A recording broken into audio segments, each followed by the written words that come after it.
you! Oh. Now... There, that gave you a fright? Well, not much of one. You nearly jumped out of your skin. I never. Oh, morning, master. Morning, kid. Grandfather, I thought you were still abed. No, I woke early. I had a whim to take the morning air. It's good, isn't it? Yes. I'll be back soon and make you breakfast. Good morning, Birdie. Miss Neil.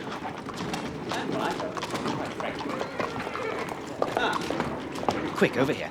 I'll see you tomorrow. There she is. The sister in question. No, thank you. My little sister now. Pretty, ain't she?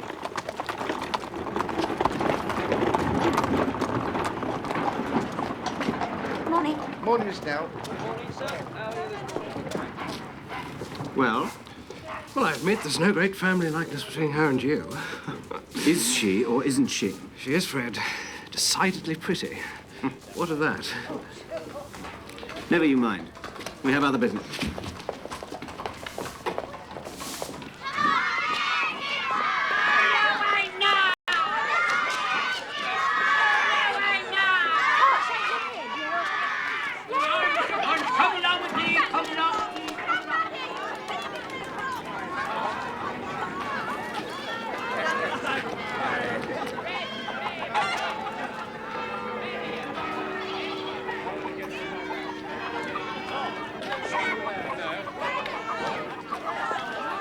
Excuse me, sir. What? A certain gentleman wants to have a word with you. How dare you? I'm arresting you. Unhand me, sir! How dare you? I protest! You have absolutely no reason to use me in this disgraceful manner! Take your hands off me! Quill, I implore you, as you hope for heaven, a week more. I swear I'll pay. Heaven? I've no interest in the place. None at all. You know me to be an honest man. Ah, but if there's one thing I detest, it's an honest man. Quill, I beg you.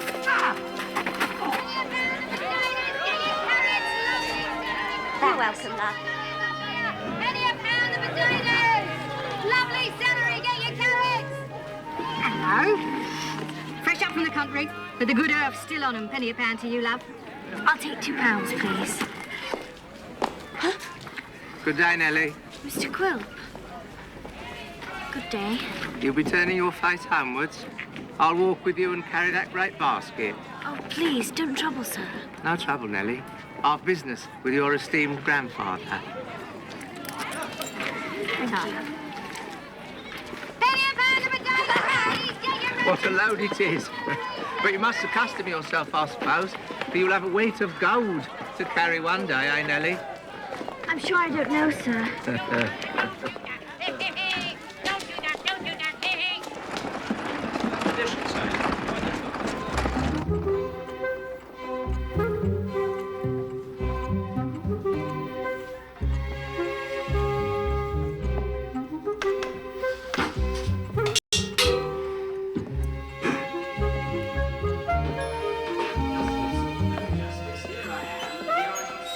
Until such time as I think fit to go. Be gone! Out with you! Get away, do you hear me? Aha, my dear sir.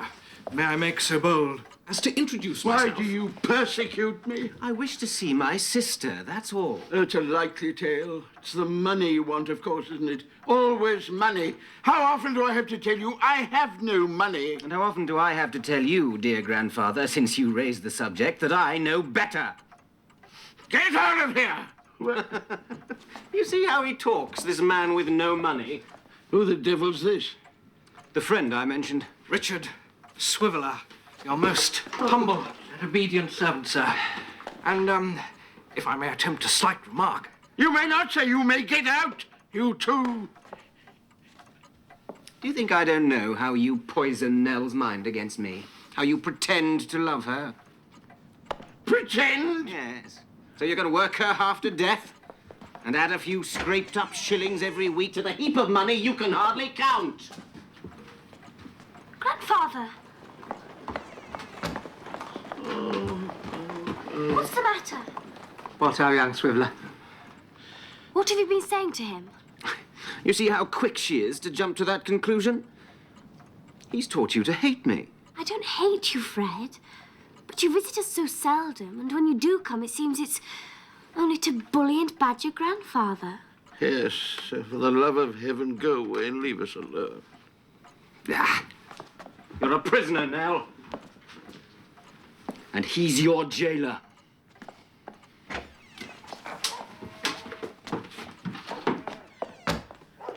Would you mix me a tonic, please, my love?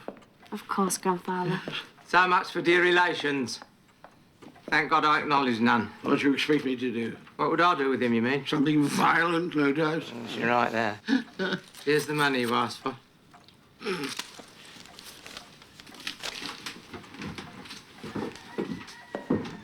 I wish I knew in what good investment all these supplies are sunk. When you add the interest, it's a powerful sum you owe me, neighbour. Why not use your own money? You've enough of it, God knows. The prudent investor will always be looking to use another man's capital wherever a margin of profit is obtainable above interest. You follow me? You're a deep one, you are. And keep your secret close. Oh, I shan't forget this. Quilp.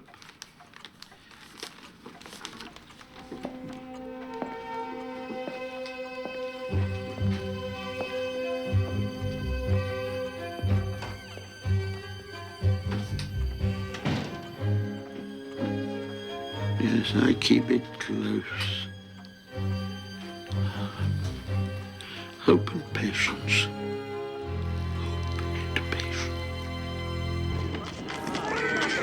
The old man and I'll be at daggers drawn till the day he dies. He won't leave me a penny, you see that? A bat might see that with the sun shining. Yes. So, I propose you marry Nell. What? Marry her and the old miser's hoard is yours. But she's not yet 14. I don't mean now. In 3 or 4 years. In the meantime, charm her. Woo her into a secret engagement. There's nothing a girl likes more than a secret engagement. Oi, mister!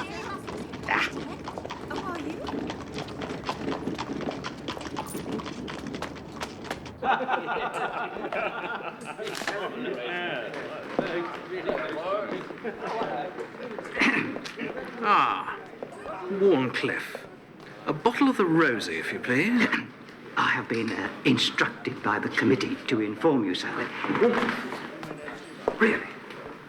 Wonderful guest. A letter arrived this morning from my aunt. She came through, bless her. Now, do send up that claret. Very good, sir. Think. The old skinflint's bound to die soon. I mean, does he look like a long liver to you? You don't look like it, but these old people, there's no trusting them. I mean, take my aunt. She was going to die when I was 8 years old. Hasn't kept her word yet. Yes. On the subject of said aunt, you couldn't let me have 20, could you? 20? Fact is, I've got to go abroad. How does that? Yes. It's France or debtor's prison. All the same, 20. I put you in the way of marrying my sister, haven't I? I suppose there's no doubt the old man's rich. Rich? I can remember when he kept 30 servants and collected those curiosities of his as an amusement. And why does he keep a shop? Because he's a miser. A real, genuine old hoarder. 10 years he's had that shop and never spent a halfpenny about bare necessities. Why, he must be sitting on $1 million at least. A pretty desperate old man. Oh, well, in the circumstances, I suppose I could let you have... I knew I could count on you.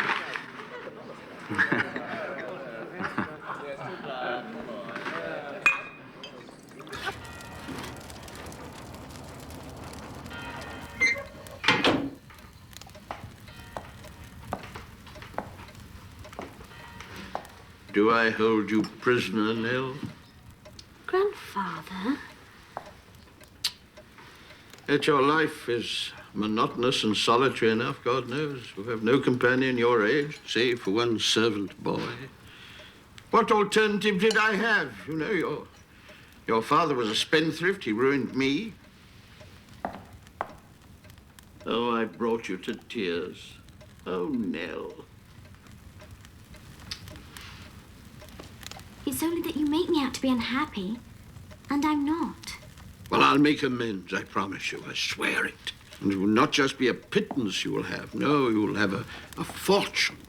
You'll be a fine lady, a great lady, as your mother was. I swear it. Oh, what is this? Oyster pie. Oh? Delicious. Reminds me of the seaside. Did I ever tell you of the house I used to have at the seaside, kid? No, Master. Oh, no, it was a fine house, you know, right on top of a cliff.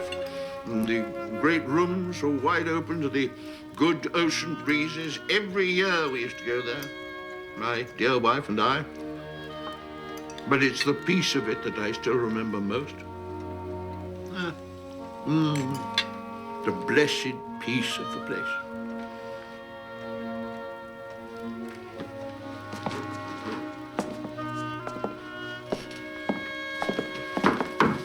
You're not going out, Grandfather? Not again? Well, I'll walk with you, Master. No. He has to be your road. Why wouldn't you let him? I'd feel easier. Well, part of the way. Goodbye. Sleep sound.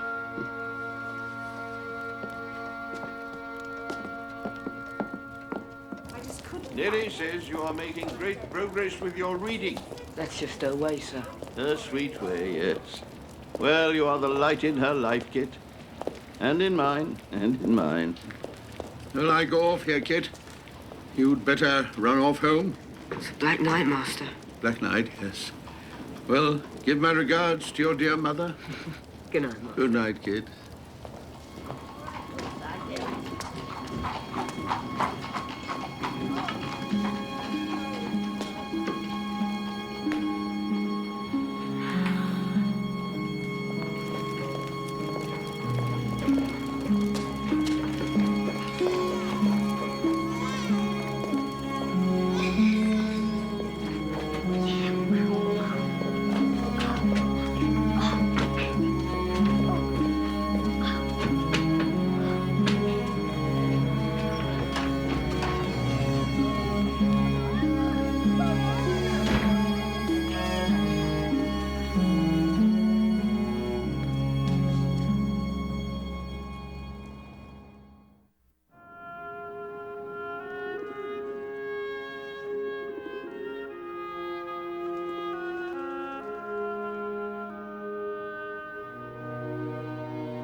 Hungry?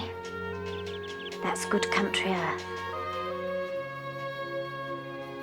Would you like to fly away into the blue sky, over the green fields and woods, all the way to the sea? Sometimes I think I would.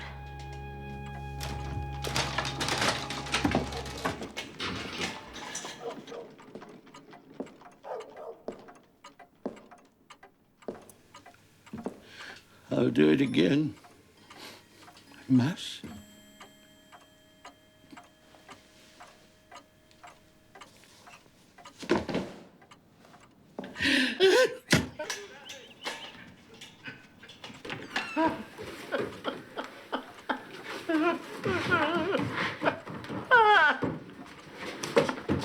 Grandfather, what's happened to you? You're ill. What are you doing? Go back to bed. Why won't you tell me? Why? Will you do as I tell you?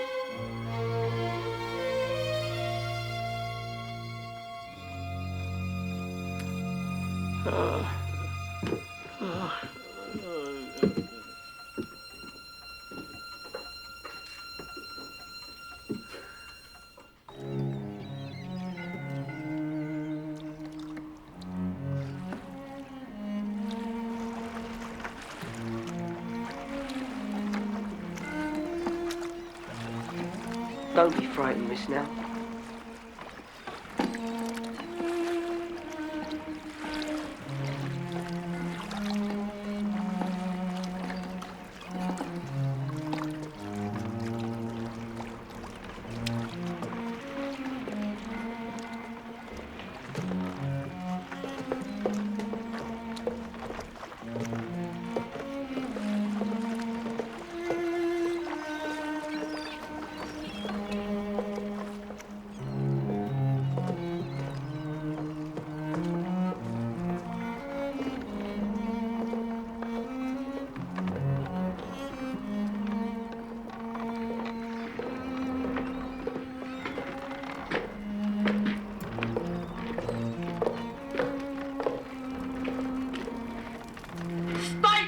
Business.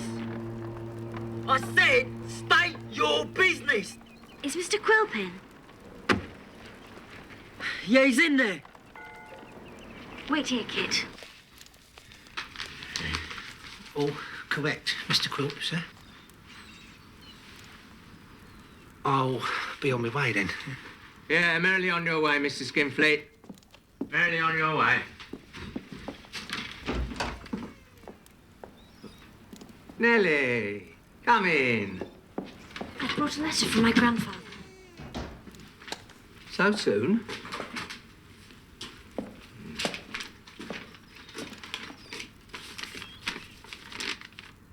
Gone. Already. Gone in 24 hours. What the devil's he done with it? That's the mystery.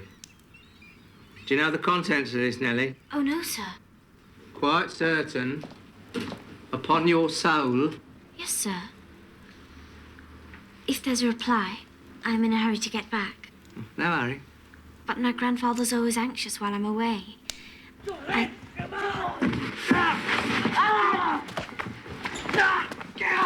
them! I'll stop them. I'll bruise them till they're copper-coloured. I'll pulp them. I'll break your face if you fight on my wharf, you dog. He called you an hobgoblin. The ugliest hobgoblin in London. That's what he said. And he said that Miss Nell was ugly and that she and my master was in your power. Why'd he say that, Nanny? Because he's a fool. And you said what you did because you're clever. Almost too clever to live. Unless you're very careful of yourself, Kit. Hobgoblin. That's new. Spider, gargoyle, toad. They've all been flung at me when I was a boy, you know, before the world learned to measure me by my money. But hobgoblin, that's new. Here's sixpence for you, Kit. Always speak the truth. At all times, Kit, speak the truth. Nellie, you'll come with me to Tower Hill and see Mrs. Quilp. But I must go back. He told me to return as soon as I had an answer. But you haven't had an answer, and you won't until I've been home.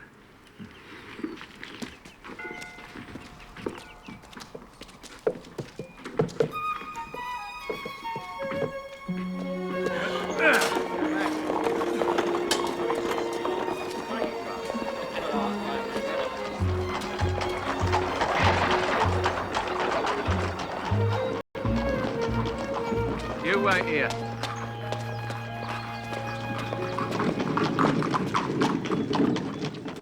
He's the greatest tyrant that ever lived. And she hasn't the spirit to give him a word back. Not a single word. And how's your husband, dear Mrs. Quilp? He's... Well, enough, Ma'am. Weeds are sure to thrive, you know. Mother, please.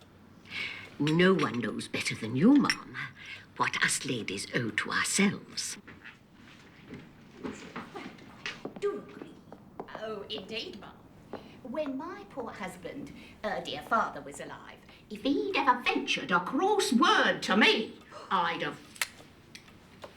You quite enter into my feelings, Ma'am, and I do just the same myself. Thank you, my dear old duck. He has money, I suppose, when he chooses to spend it. He gave us a roof over our heads when we had none. And he has charms and fire. Well... Yeah. Well, of course, one would never say that Mr. Quilp isn't a nice man. But you could hardly call him handsome. Ah, ladies. Do go on, do go on. No, do go on. Nice, isn't it? Yeah. I've got the set now. My dear, we didn't expect you.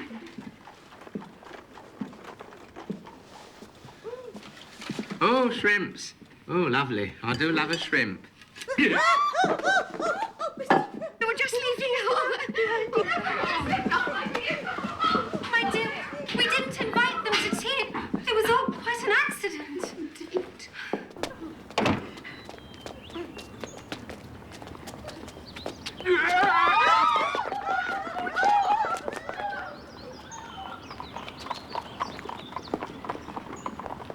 Ow!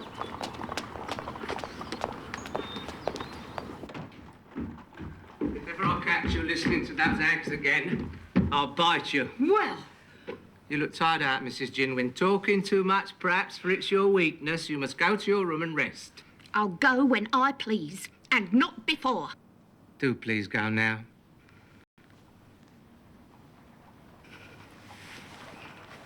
Well, Go in to Nellie. See if you can get anything out of her about her grandfather. Do you hear? Dear Quilp, since she started coming here, I've grown to love the child. She shares all her little sorrows and joys with me. That's good. If you could do without making me deceive her... No, I can't, Mrs. Quilp. So do it. Take her milk and biscuits. Yes. Yes, Quilp. Yeah, she'll like that. And remember, I'll be at the door. Yes.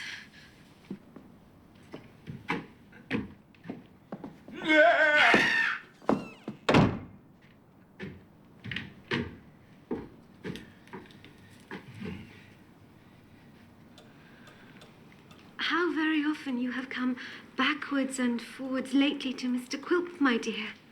I've remarked on it to Grandfather many times. Oh, no. I can't bear to see you so unhappy. I'm not. It's only that Grandfather's so... well, so changed. For the dear old gentleman to shout at you like that is change indeed. And you say these nighttime excursions of his are frequent? Every night. Yet you don't know where he goes. He won't tell me. He still loves me the same. More. And I love him.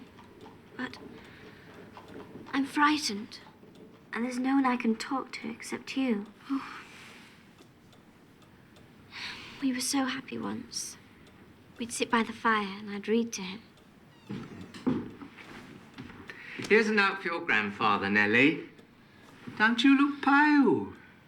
She's recently seen two lads fighting. That's what it is. She's very sensitive. Why don't you stay and dine with Mrs. Quilp and me, Nellie?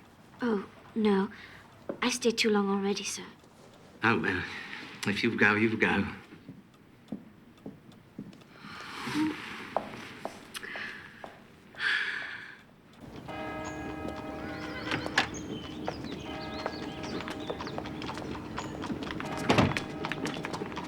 It's only to say I'll see him tomorrow or the day after.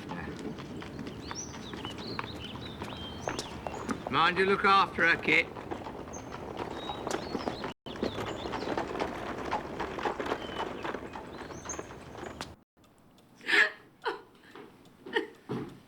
You're a keen questioner, ain't you, Mrs. Quilp? What more could I do? A real razor-sharp examiner. I let her on as best I could. God forgive me. You can thank your star she let drop a clue. He'd have felt my hand. you brute! Oh, dear mother-in-law, do we disturb your slumbers? If my husband was alive, you wouldn't dare treat her so. I wish I'd known him. I've heard he was a stoic. And bore his sufferings nobly. Anti-villain! Monster! Come, here. I've worked for you, you idle dog.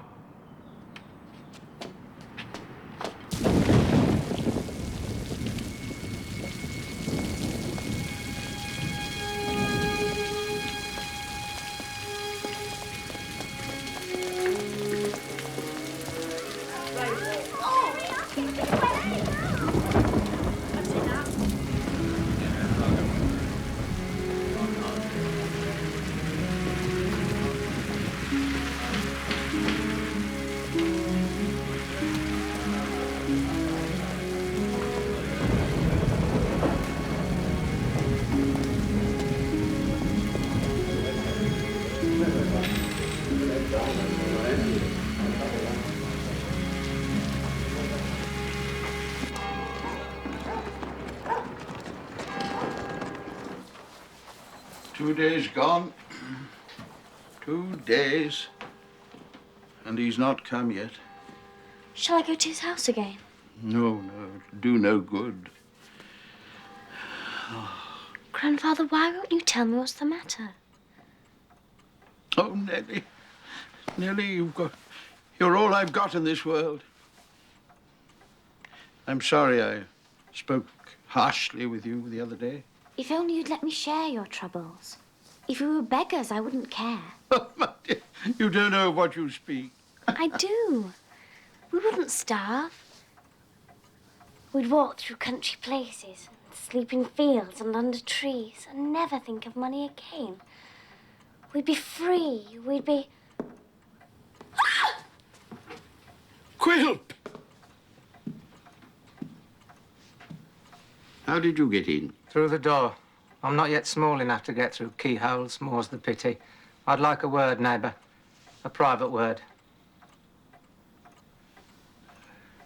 Nellie, isn't it time you were preparing our dinner?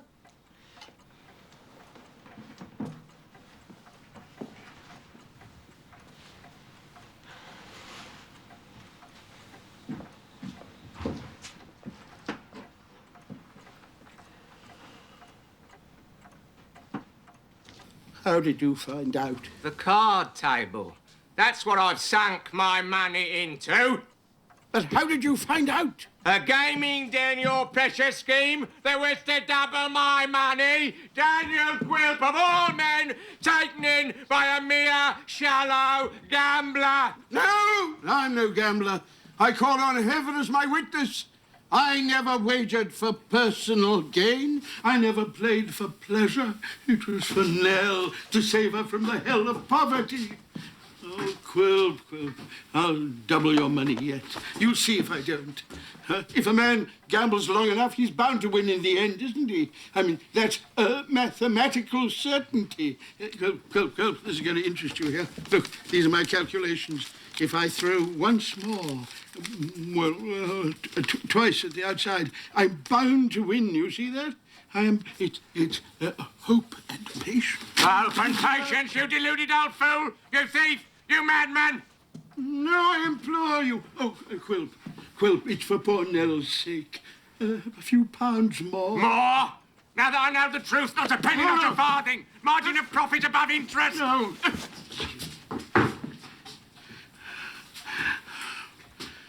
But how did you find out? After all, I was secret, I was careful. At least tell me the name of my betrayer. Who was it? Someone from this house, was it? It couldn't have been. Kit? No. Kit would never play the spy. No. Kit. Oh, I don't believe that. Yet Kitty was betrayed you. Oh, yeah. Yeah. And called me Hobgoblin.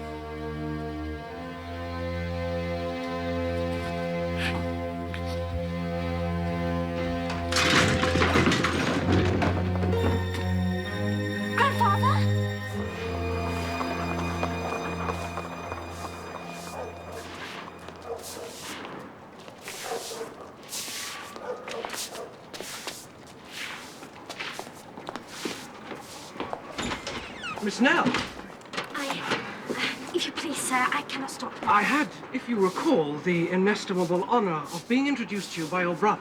I must beg you to excuse My dear young lady, I got me flowers to strew thy way. I got me boughs off many a tree. It's a baffler. Come on, this way. I'm coming. The supper's ready, Kit. Oh, Mother, what a provider you are. There ain't no one like you. Oh, I hope they're many a great deal better. There ought to be, according to the parson. God, much she knows about it. Christopher Nubbles. Well, when he's a widow and works like you do and does as much and gets as little and still keeps his spirits up, then perhaps I'll listen to his preaching. It's Nell. I mustn't stay. Grandfather's been taken ill. Lord have mercy. Look, I'll run to him. No, he's recovering well enough. You're not wanted. You must never come near us again. What? He says you've done something, that you ruined him. What is it? What have you done, Kit? He won't tell me. Nothing. I'd done nothing. You must have, even if you meant no harm. I'd never do anything to harm him. Not knowingly, perhaps. I'd done nothing. Say you believe me now. Here's your week's money. You mustn't return to us.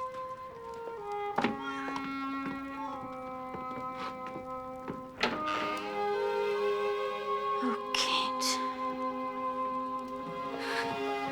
I've done nothing. Done nothing.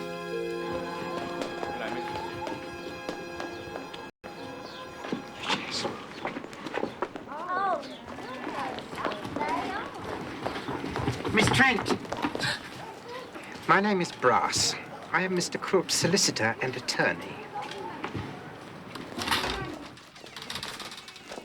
This is my sister and legal assistant. And this, as you see, is a police constable. Sally? The papers. These are bills of sale for your grandfather's goods. These are legal executions of same. And this is an order for the seizure of these premises. I have to inform you that my client intends to take up his residence here, forthwith. In plain English, Nellie, until this painful business is settled, I'll be living here with you. Just to keep an eye on things. Here we are, my dear. I'm sorry to see you like this, neighbour. Spare yourself the sight. Leave my house. Your house? The sale of goods hasn't recovered a quarter of what's owed. I fear I shall be forced to sell the lease. Oh, no. I'll pay. All of it. I swear it. As you swore before. A little more time, Quilp. You can afford it. A day, I'll give you. 1 day. And remember, there's worse than debtor's prison. Much worse.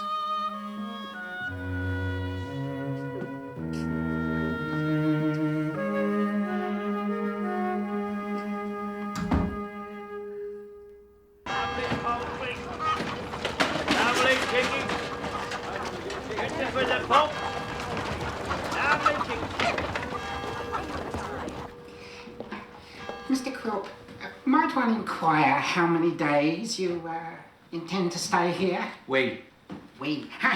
Quite so. Why? Isn't this bed comfortable enough for you? Oh, indeed, sir. A very bower of sweet repose. A perfect... I can't decide. After all, he did have the reputation of a rich miser. We were deceived in that. Were we? I wonder. I must press him harder. By all means. In my humble opinion, you have been the very soul of charity. Some people would have had him in prison, or worse. Some people would have been all flintiness and granite. Some people would have spared themselves the jabbering of a parrot such as you. Delightful. Such spirits, such wit.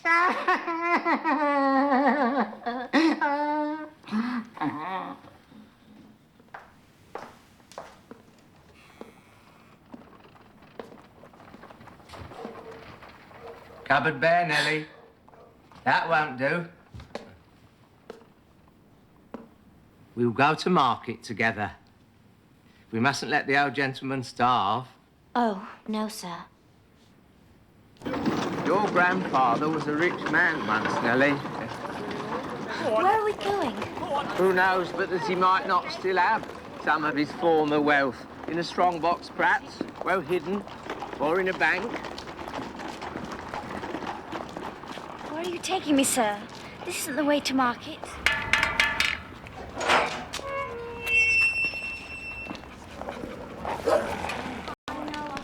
If that was so, you'd tell me, wouldn't you, Nellie?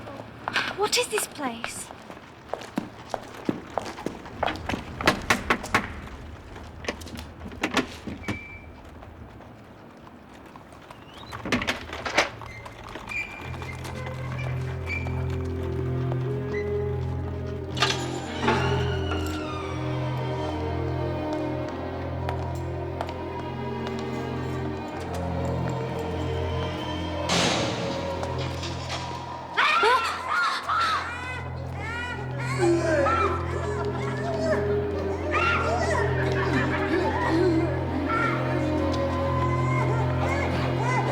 You know what a miser is, Nellie?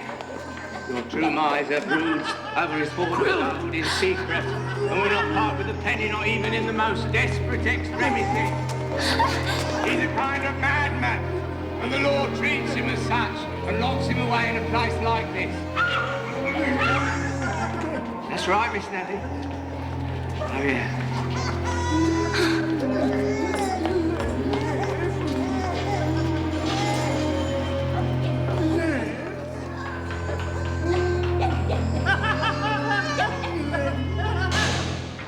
Grandfather. Grandfather, I must speak to you. I must ask you. Can you pay Quilp? I'll pay him in time, never fear. Do you have any money saved? In a bank? But you know very well I don't. It's a lie put out by that brother of yours. Then how will you pay? It's really no concern of yours, my darling. Don't. He'll put you in a madhouse. Oh, no. He will. I know he will. He showed me the place. He showed you? We'll go away tonight. Where to? I don't know. Anywhere. It doesn't matter. He'll give me time. You see if he does. He won't. I know he won't. He'll lock you away in that terrible place. And I'll never see you again. We'll steal away tonight. We'll go far, far away. Where? To the sea. We'll go to the sea. The sea? We'll be safe there. I know we will.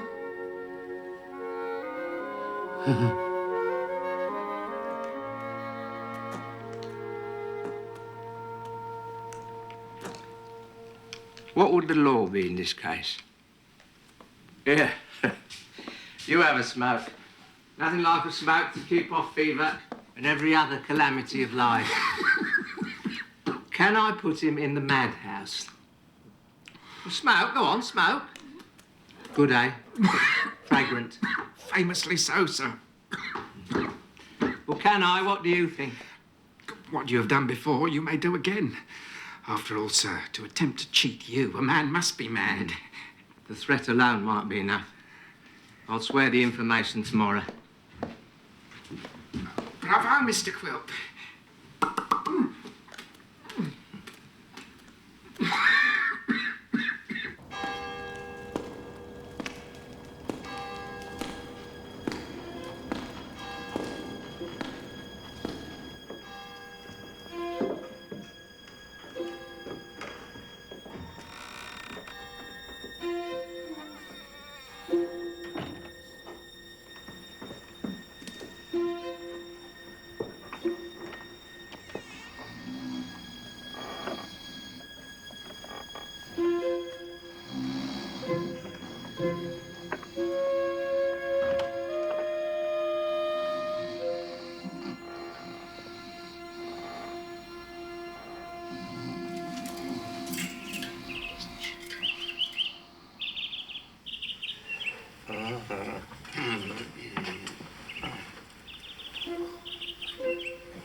Daniel Quilp don't need no lullaby to sleep sound.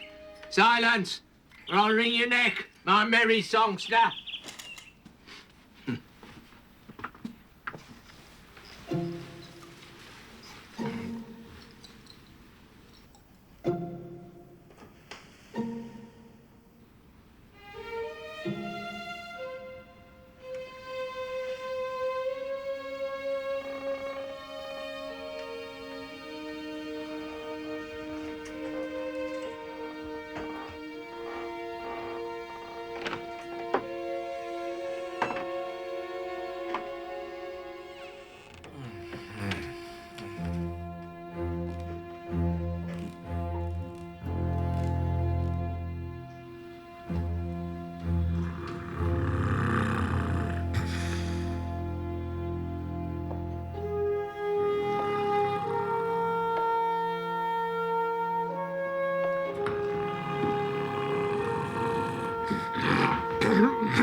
Wait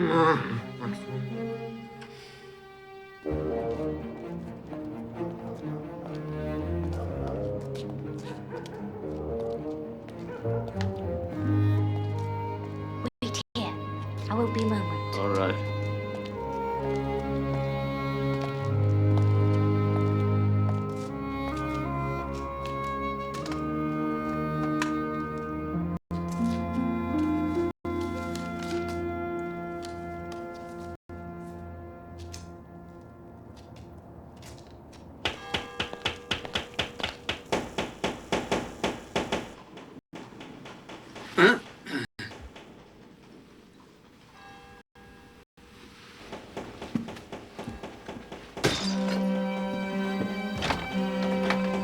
Wake up, wake up!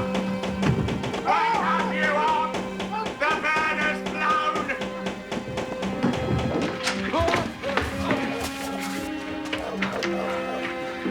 Have you seen him? Huh? The miser! And then Nelly! Have you seen him?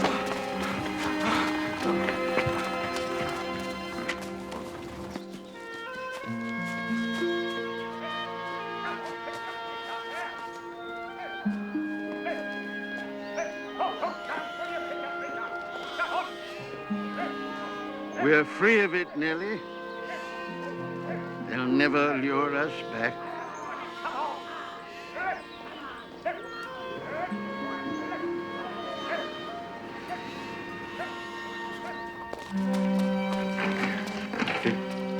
Do I take it? Gone. Gone. Both of them. They'll have to pass the gates of hell itself before they escape Daniel Quote.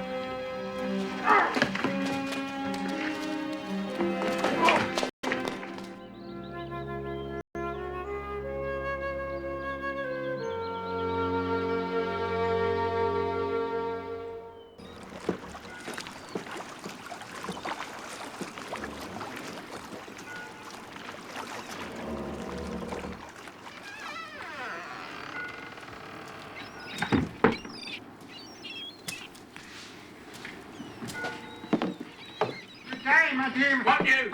Oh, Nell and the old miser. Who else, you braying donkey? Donkey. Most colourful. You're as slow as a tortoise and thick-headed as a rhinoceros. Such knowledge of natural history. Well, sir, as instructed, I sent word to trusted colleagues along the principal highways. Well? Well, we've had a hint, sir. A hint, sir. What's the use of an hint? They've got a good start on us. I mean, of course, a positive sighting to the west. West, eh? Here, read this. West, making for Bristol or Plymouth, perhaps, taking ship. Step onto any quayside between here and Land's End, I'll have you, my beauties. I must congratulate you, sir. A statement of unambiguous lucidity, a positively Ciceronian. Will it serve? Can I have the old miser declared mad? With the addition of certain statutory formula, when seasoned, as one might say, with a pinch of legal salt, when signed, witnessed and sworn before a magistrate, the answer, I believe, is in the affirmative. Right. Do what you have to do, Mr. Brass, and do it quick, and I'll raise such a hue and cry after them as will deliver them into my hands.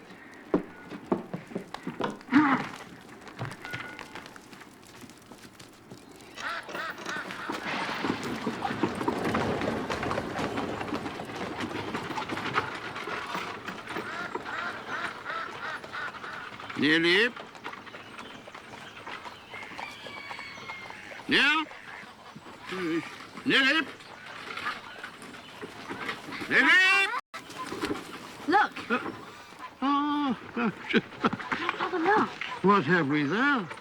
Gooseberries. How wonderful. Good to see you looking so happy. I am happy. You know, I wonder whether I have ever known real happiness before. I've certainly never slept so soundly and so dreamlessly before I made my bed in barns or under trees. Oh, and the taste of good country food. We have a little money left. We might stop at an inn tonight.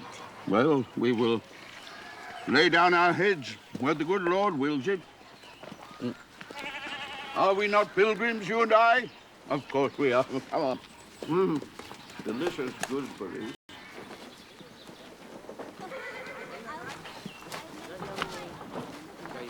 Oh, no, Mr. Punch, I beg you. I'll beat you, Mrs. I'll beat you. Oh, no, Mr. Punch, I beg you. is, I'll whack you. And I'll thwack you. I'll beat you, I'll whack you, and I'll thwack you. Oh, no! Have mercy on me, Mr. Punch! Have mercy! Have mercy on me, Mr. Short. Have mercy on my patience. Your patience, Mr. Codlin? You've none to have mercy on. Good day, gentlemen. Oh, good day, Master. Yes? So long since I've seen a Punch and Judy. I used to delight in it. Where are you performing?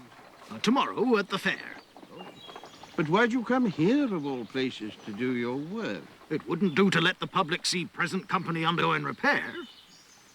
It'd destroy all the delusion, take away the mystery. I mean to say, would you care a farthing for the Queen of England if you knowed her in private? Oh, yes, fair enough. Public's fickle for all that. This is Mr. Codlin, sir. He takes the money. It's his branch. If you stood in front of the curtain and saw their faces, you'd understand human nature better. It's made him what you might call a universal mistruster, sir. I have a needle and thread, sir. I think I might do it better. Nearly. Much obliged, I'm sure. It has the look of Quilp. When did you say you were performing this? Tomorrow at the fair. And you, sir, you travel the road? Yes, we travel the road. On foot? Yes, on foot. Is your destination far? Oh, we have no particular destination. No destination? That's queer. What she means is we're travelling towards the coast. If you're looking for an inn... We have little money for inns.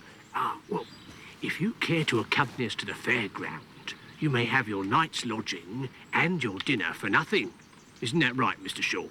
Quite right, Mr. Codlin. It's free to all on the eve of the fair, provided you has the proper interdiction, which Codlin and I should be honoured to provide. Most obliged. That's settled, then. Mr. Shaw. Yes. Now, a word of warning now. Don't mention the name Quilp there where it could be overheard. We don't know how far and in what circles his influence may extend. Come on.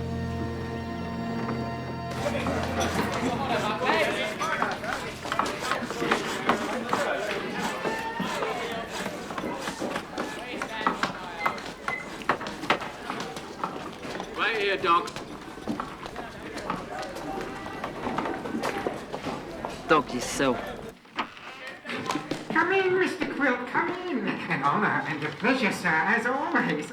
Sally, old fellow, here's Mr. Quilp. Sally, there's the woman I should have married. There's the female, has all the charms of the fair sex and none of the weaknesses. Stuff. Sally Brass, you're as hard-hearted as the metal you take your name from. Will you hold your nonsense, Mr. Quilp? Delicious. Brass, metal. Very good, very good. Have you drawn up the paper? Paper. Ah, yes, indeed. Yes, Sally, the paper. If you would just sign there, sir.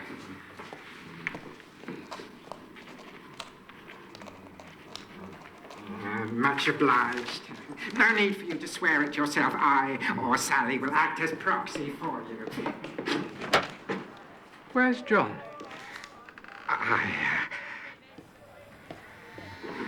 John.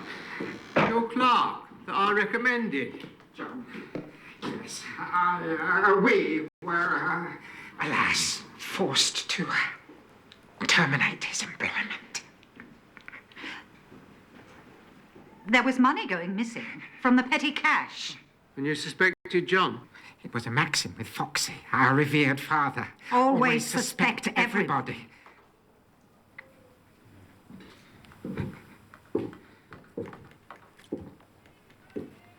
An excellent maxim.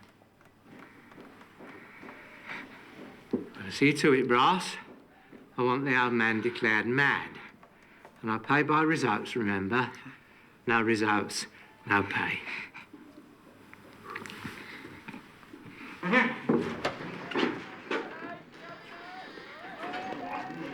Fool! Why didn't you tell him John was out on some errand? To what purpose? Purpose! Didn't Quilp plant the fella here to spy on us? And won't he now plant another?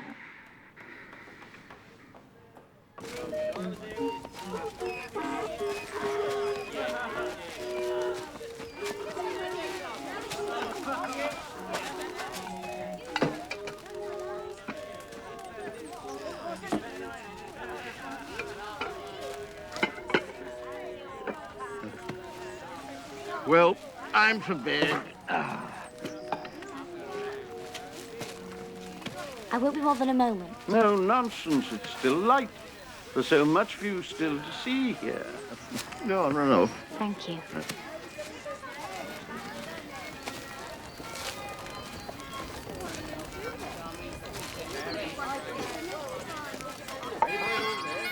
Come on in, bring it over here.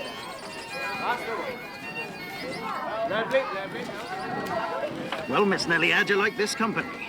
Very much so. You know, you could take around the act with Mr. Codlin tomorrow for a share of the take, of course. Which a pretty face like yours will double, I'm certain. Yes, sir. But that's for my grandfather to say. Excuse me, sir. They're no good. You're no harm. Though it's plain the old man isn't right in his head. He's a gentleman, though. He's had money in his time. I'd go bail on that. If you ask me, he's given his friends the slip and persuaded that delicate young creature out of her fondness for him to go along. Now, I won't stand for that, Mr. Codlin. Won't you, Mr. Shaw? Therefore, when they develop an intention of parting from us, I shall take measures of detaining them and restoring them to the authorities. Short. It's possible for once there's sense in what you say. There could be a reward. A handsome reward. We're partners in everything. Don't forget that.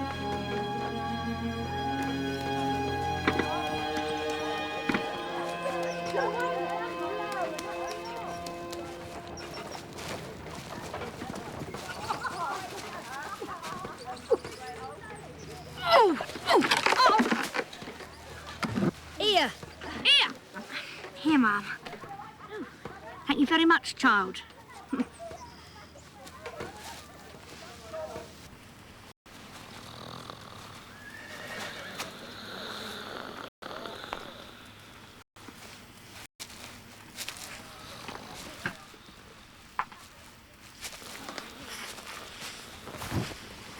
Mr. Codlin.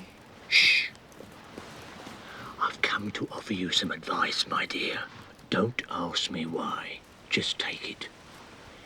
As long as you're with us, keep as close to me as you can. And don't offer to leave us on any account.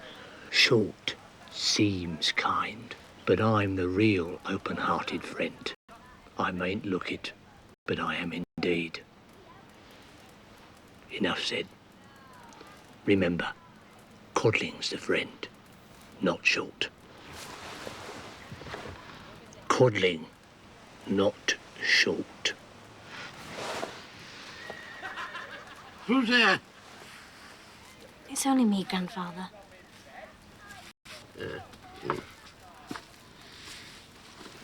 Grandfather, I think we shouldn't stay for the fair tomorrow. Not stay? Why not? I saw a thief at work, picking a man's pocket. He's very welcome to anything he finds in our pockets. Oh, don't worry, sir. We are going to the fair. It is ordained that we go, and that we laugh and are happy. Whatever you say, Grandfather.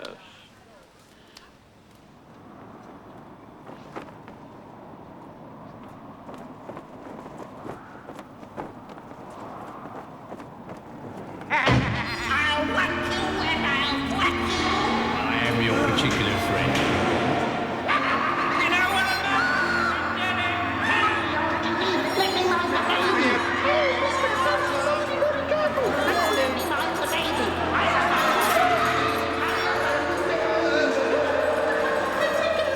I'm a kind of madman.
yours, Mom.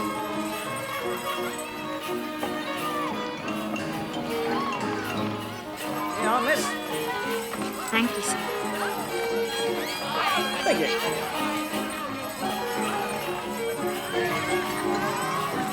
Thank you.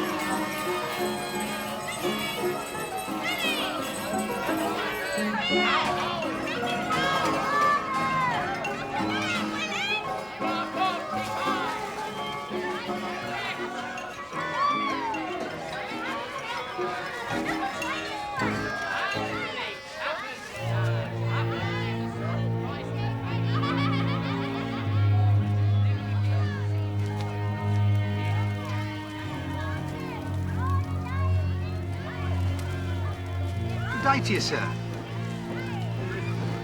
Am I mistaken, or is there might there be a card game going?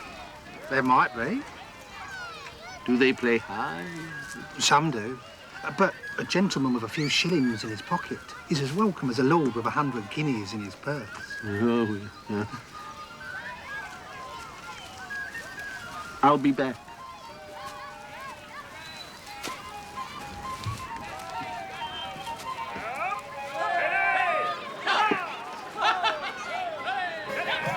No!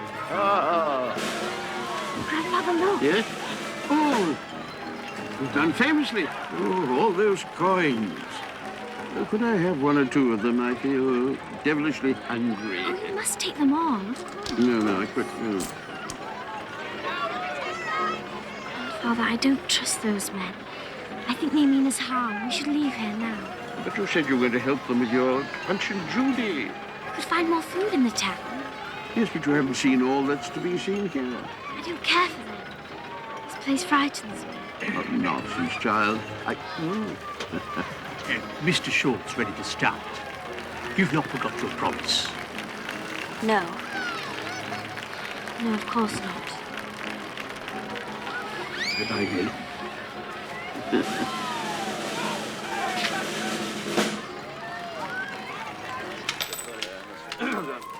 Hello again, sir. It's a straight game. The house sees to that and takes its little cut accordingly.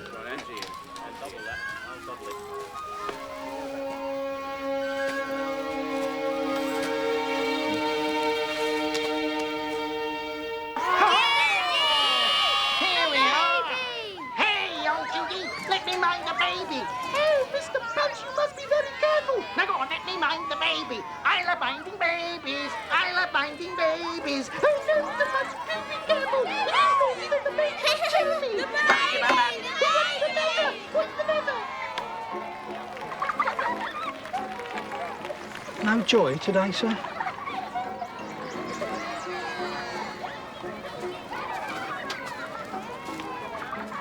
If you should happen to pass by Market Snares Way, there's a weggler game to be had at the Old Bull Inn. If you should fancy to chase your luck. Chase my luck, did you say?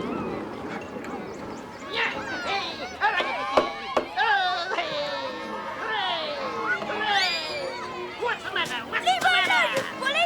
Don't interfere! Don't interfere, I tell you! Sit down, boy!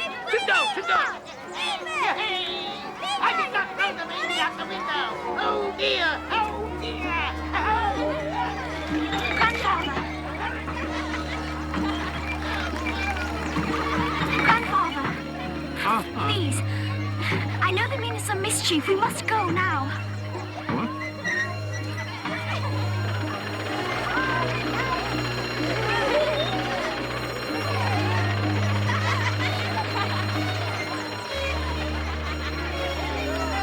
Get out of the way! Move! This way.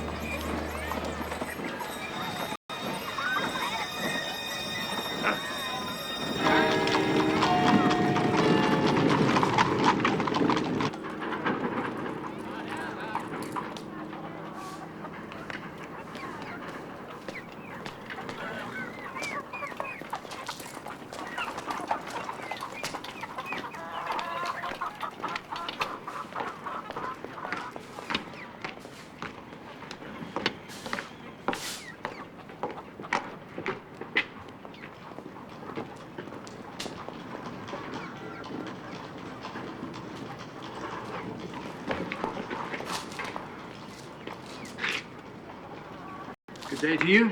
Good day, sir. Did you happen to know the people here? Little Neil and the old gentleman. Oh, I knew 'em well. Can you tell me where I can find them? Gone in the night, there was. They come and they took all the old gentleman's goods. Then, a few days after, 2 of them was gone. Who came? Who took their goods?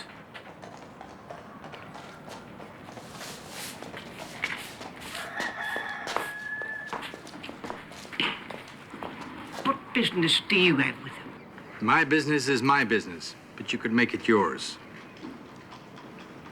Don't know no more than what I've said.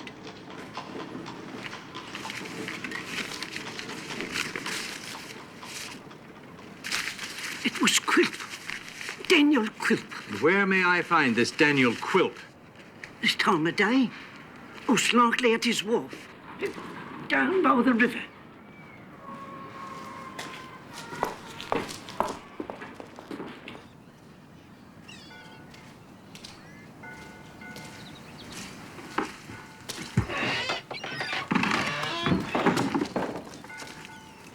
Mr. Quilp in?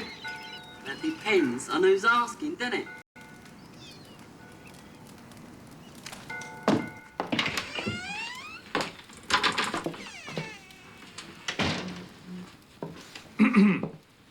Mr. Quilp? That's me. Forgive me calling without prior appointment.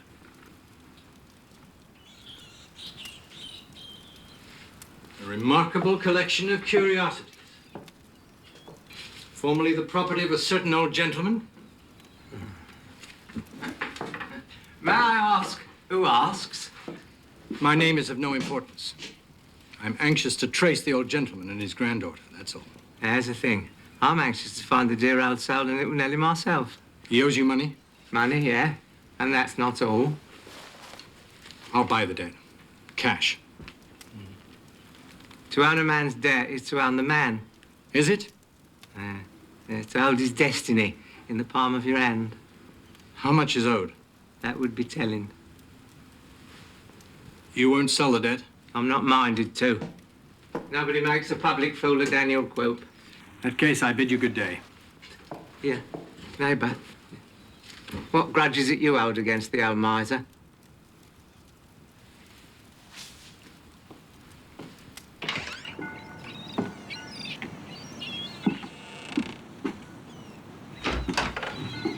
Come here, dog. I see that man. He dresses plain and he talks plain, exceeding plain. But he has money. Follow him. Stick close to him, my fine-nosed bloodhounds. Tell me everything he does.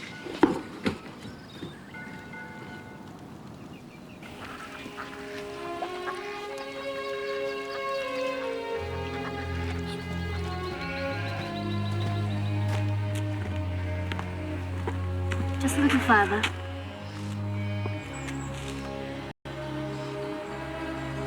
Grandfather? Yeah?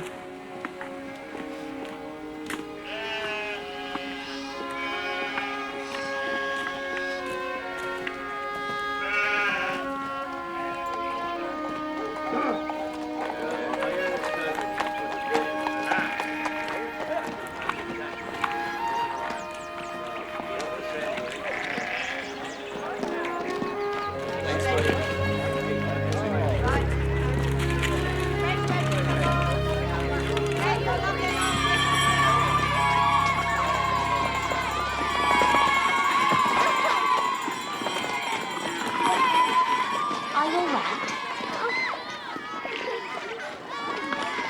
Off you go.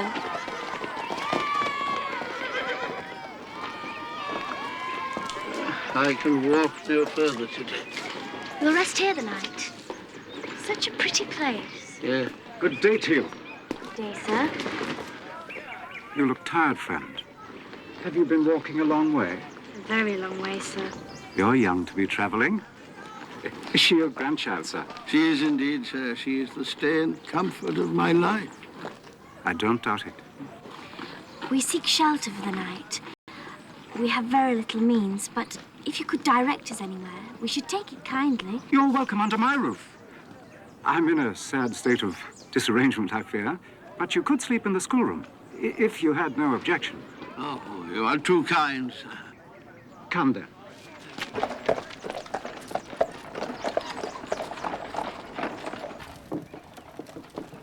As you see, I am to leave this place in a few days. I swear, I've added nothing to my possessions while I've been here, yet I'm blowed if I can fit it all into my trunk. I suppose I shall have to buy another, and so pay double the charge for carriage. If you forgive me, sir, I think perhaps if it were better done. I'm a helpless sort of person, I'm afraid. If I might try. Try by all means, but it'll be a miracle if you succeed. I have to see the vicar. You'll find bread and cheese and ale. I beg you to help yourselves. Oh, and there's bedding somewhere about. If you'll excuse me, I'm expected to be punctual, though I never am.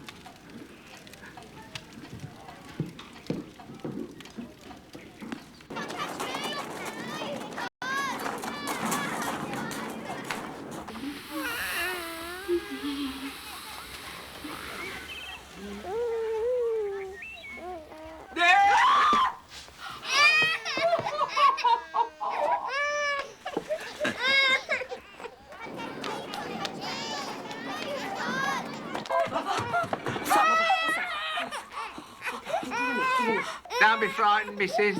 Your son knows me. I don't eat babies. I don't like them. Better keep out of that one, though, Kit. In case I should be tempted.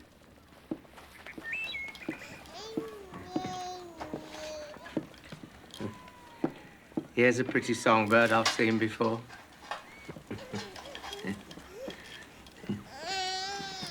Have you perchance heard from the owner of same? A letter or some such? No. No, I ain't. Come now, Kit. Oh, Dick Swiveler's here to ask the same question, if I'm not mistaken. Your humble servant, one and all. Yes, indeed, that was the object of the present expedition. I have my own reasons for wishing to find Miss Trent. Most honourable ones, I assure you. I only wish we did know where Nellie and the old gentleman had gone. No little note, Kit? No tender inquiry from the West Country, perhaps, as to the health and continuing songfulness of our feathered friend here? Yeah. Lay a hand on that child and I'll lay mine on you. That's the way, Kit. Always speak the truth, remember? At all times, Kit, speak the truth. I warn you. And I warn you.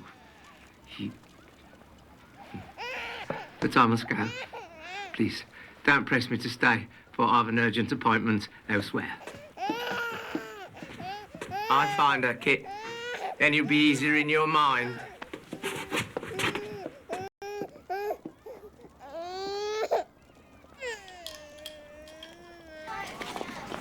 You seem disappointed, young Dick. A baffler, sir. A baffler.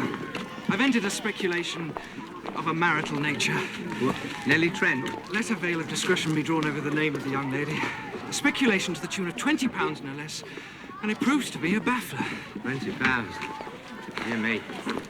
Well, since we seem to be companions in adversity, shall we be companions in the surest way of forgetting it? I'll keep a noble Dutch gin at the wharf. Lead me to it, Mr. Quilp. Lead me to it. £20. 20? For what, sir? Ashes. All ashes. You're a jolly fellow. Oh, you what? Good, eh? Strong and fiery. Little Nellie gone. Pretty little Nellie. The old miser exposed as a pauper. A man of straw. You know that, sir. 20. 20, that's a serious loss for you, I should think, Dick. Yes, it is. It might be within my power to find you employment. Work? A gentleman must sometimes stoop in an extremity. Now, do you know anything of the law? Nothing at all? No. Nothing whatsoever. Yet you'll earn your keep, my shallow-pated friend. Oh, yeah.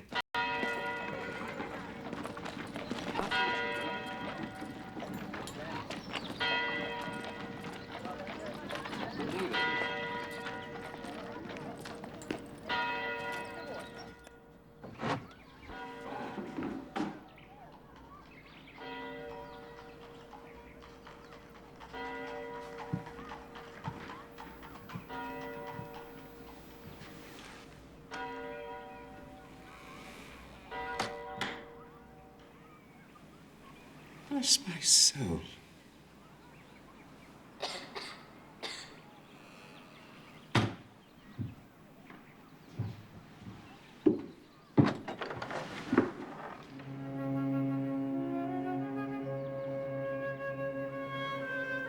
I borrowed one of your books. I thought you might not mind.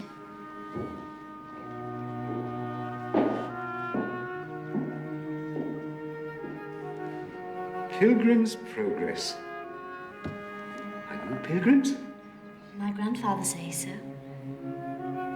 It's a fine evening. I thought of taking my pipe outside. But you must be tired. Oh, no, sir. I do like to smoke a pipe, but the vicar doesn't approve. He's against miracles, too. I'm sorely tempted to show him that trunk of mine. I can't imagine how you did it, but I thank you. Why are you going away? This is such a beautiful place. The fact is, I've been dismissed. Certain irreconcilable differences having arisen between myself and the vicar. I won't beat the boys, you see. And the vicar's most decidedly of the spur the rod, spoil the child greed of education. If I had a school, I should never beat anybody. Well said. He seems quite an ogre, this vicar. Well, happily, I found a new and more congenial position where they permit a drop of the milk of human kindness to nourish the growing plants. And you, little pilgrim, do you too seek a better place? I find this place very good. Might we stay one more day and night? My grandfather's in sore need of rest. You're welcome to stay until I leave. Only till Saturday. You're wise. If you were to stay till Sunday, you might fall into the clutches of that ogre, the vicar.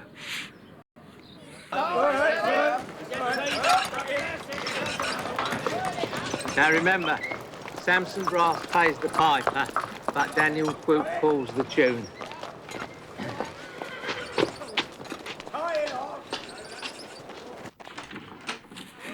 Mr. Quilp, an unexpected pleasure. And pleasure best when it's unexpected. Good day, my Sally. My strong arm of the law, my virgin queen of Bevis Marks. Shame on you, Mr. Quilp, to talk so in front of a strange young man. May I present to you Mr. Richard Swiveller, my intimate friend, a young gentleman of good family and immense expectations, who, finding himself temporarily embarrassed, is content to fill the humble station of a clerk. Mr. Swiveller is fortunate indeed to have your friendship. You may be very proud, sir, to have the friendship of Mr. Quilp. Mr. Swiveller wishes to enter upon his duties at once. By all means. Indeed. At once. Miss Sally will teach him the delightful study of the law. She'll be his guide, his friend, his companion. Such eloquence. With the fair Miss Sally and the beautiful fictions of the law, his days will pass like minutes. Such flow of language. I could listen forever. Well, he won't, because I'm off.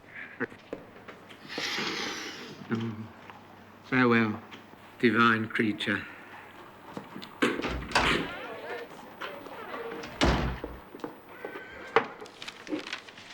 You may start by making a copy of this bill of costs, Mr. Swiveller. My brother and I are going out. Ah, yes. Out. Right so. If anybody should call about the room, the rent is £1 per week. Boots, clothes, and fires in winter, extra.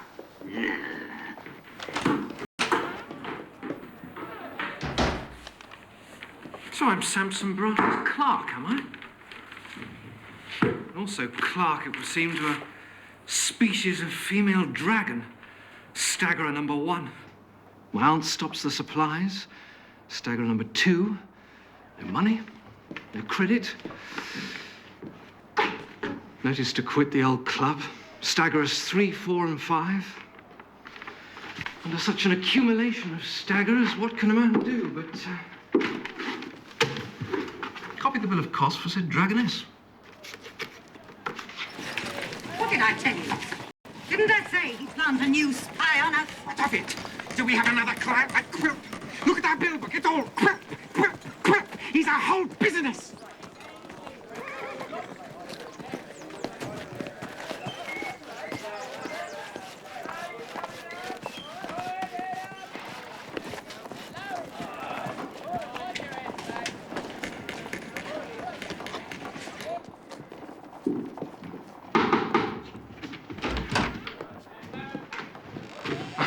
Would it be about the rooms?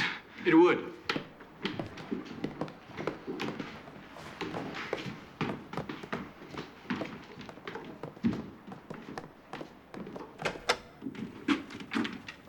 These are very charming rooms, commanding an uninterrupted view of over the way. What's the rent? £1 a week. Done. I'll take them. Boots, clothes, fires in winter. All other terms agreed. Here's £5 down. May I have your name, sir? This notice advertises for a single gentleman. That's what I am, a single gentleman. But in case of letters or parcels? I never have any. Or if somebody should call? Nobody ever calls me. Let them know my humor downstairs. I do everything for myself. If they disturb me, they lose a good tenant. If they know me to be that, a good tenant, then they know all they need about me. If they try to know more, it's no risk to quit. Understood? Have a good day to you.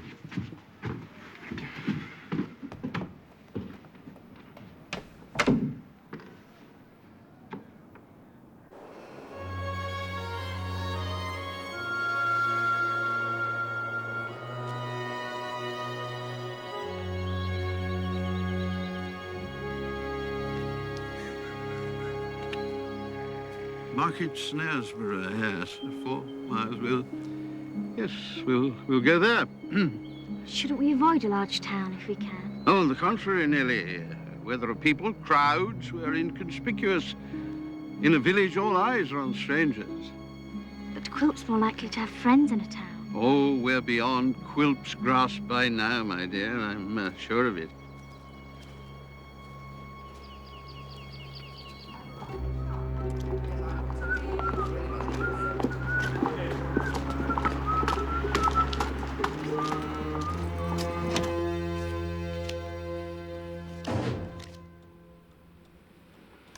Remember your resolve. Stand up to him. Yes, Mother. Ah, my precious darling, my delicious charmer. You're very late, Quilp. Such a jewel, such a pearl without price.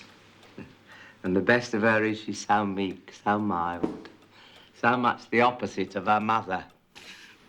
What's this? Another of your wicked card games? You know I will not have it. I know why you won't. Because I take an innocent pleasure in it. That's why. Quite right, that is the reason. And I'm to be packed off to bed, I suppose, now that you've deigned to return. Right again, my dear old duck. Well, won't you say something? Seems she won't. So off you fly to roost, my sweet old vulture.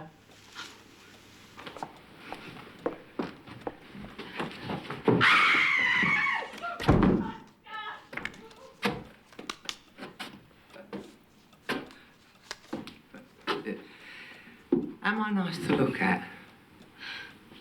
Yes, Quilp. Quite the ladies' man. Would I be the handsomest creature in the world if I had more whiskers? Hang on. Cards. Here. That's how to find a gambler. The card table. Let them be, Quilp. What?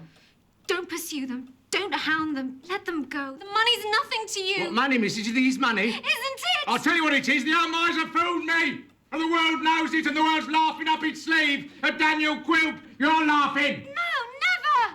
Wait till I drag him back. Wait till I put him in the madhouse. Where he belongs, he won't be laughing then.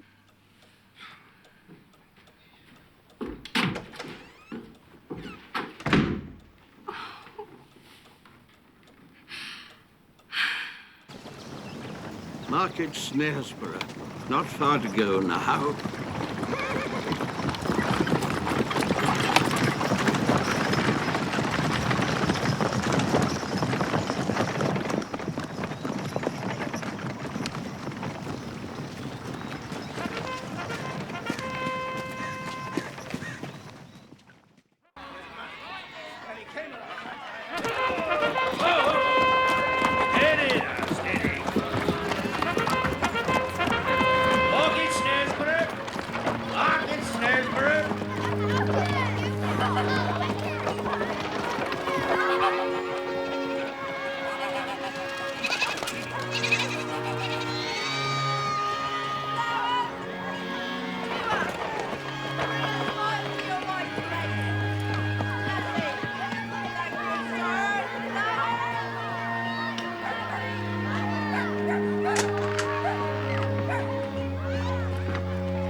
Sit down, Grandfather.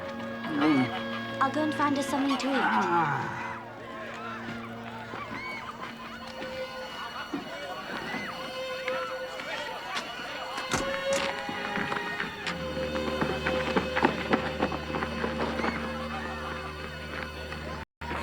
Now sit you there. I won't be long. Yeah.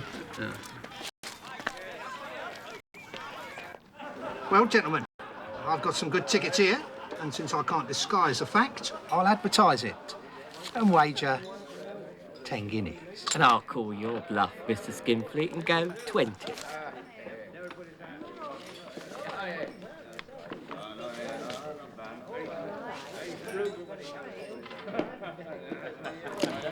Gentlemen, my apologies. I must withdraw. A pressing matter. Bluffing, you see.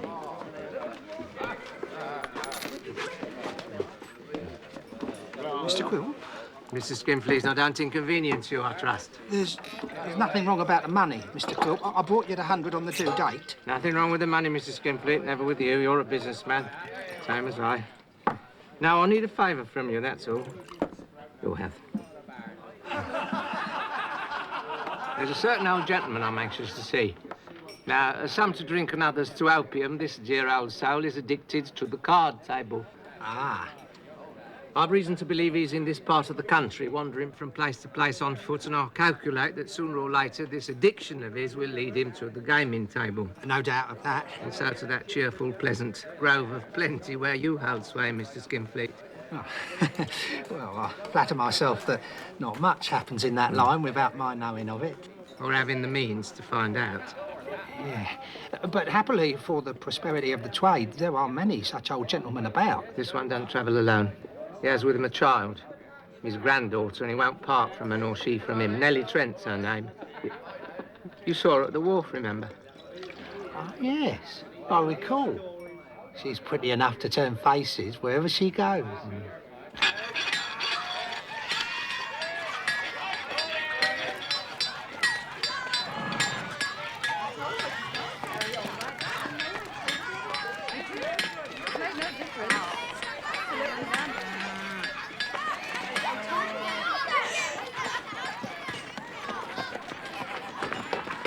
Rely on me, Mr. Quill. I'll pass the word. Do so, Mr. Skinfleet. Find them, and find them soon.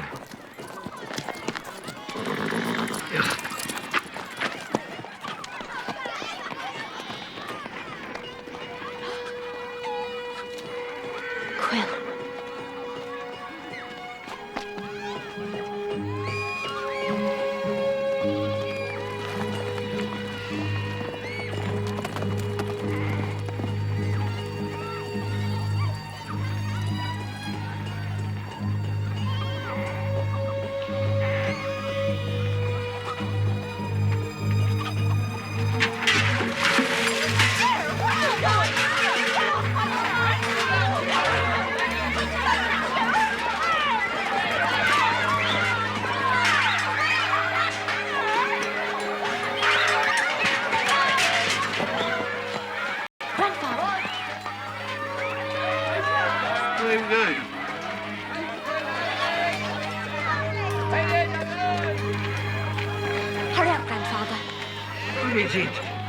How's your sleep?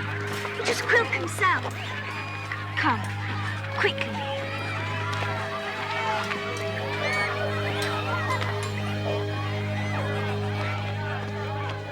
We must be more careful, Millie.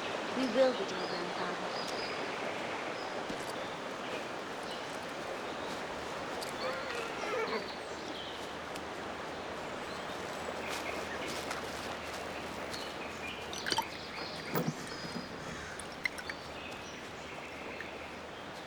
I know your face. I seldom forget a face. Never such a pretty one as yours, child. You was at the fair with the Punch and Judy men. Very sorry I was to see you in such company. Do you know them, Ma? Codlin and Short. Do I look as though I know them? Does the caravan look as though it knows them? Oh, dear me. Are you hungry? Oh, no, thank you, Ma. Oh, but you're thirsty and your foot sore. You wouldn't say no to a nice cup of tea, I'll bet, old gentleman. Would it make much difference to the horse if we took these travellers with us? Oh, it's very kind of you, but... Well, George, I do hope I'm not hurrying you. Well, Mum, they make a difference, of course. But not much, eh? Well, that's settled then. That's settled then. Now, come on, the both of you. Eat and drink as much as you can and don't spare yourselves. It's all I ask of you. Come on.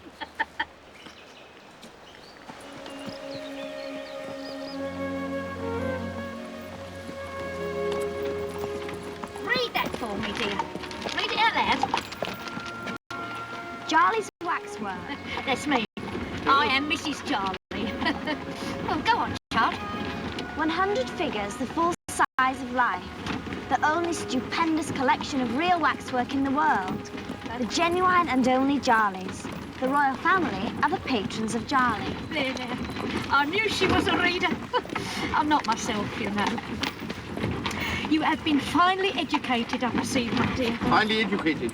I was her tutor, madam. And you'll find no readier or quicker pupil in the entire kingdom. I've never seen a waxwork. Is it funnier than Punch and Judy? It's not to be spoken of in the same breath as some trumpery fairground amusement, no. A waxwork is calm, child, and what's the word? Critical, classical, calm and classical. Oh, I beg your pardon, Ma. And so like life, that if a waxwork only spoke and walked about, you'd hardly know the difference. Well, I won't go so far as to say I've ever seen a waxwork quite like life, but I've certainly seen some life that was exactly like waxwork. If you don't mind my saying. Where are we headed, Ma? Bookham, a very fine town. Here we are, ladies and gentlemen. Charlie's world famous waxworks collection of upwards of 100 figures. All other collections are being gross deceptions or imposters. Be in time, be in time, be in time. Price of admission only sixpence. Be in time, be in time, be in time. You know it, go.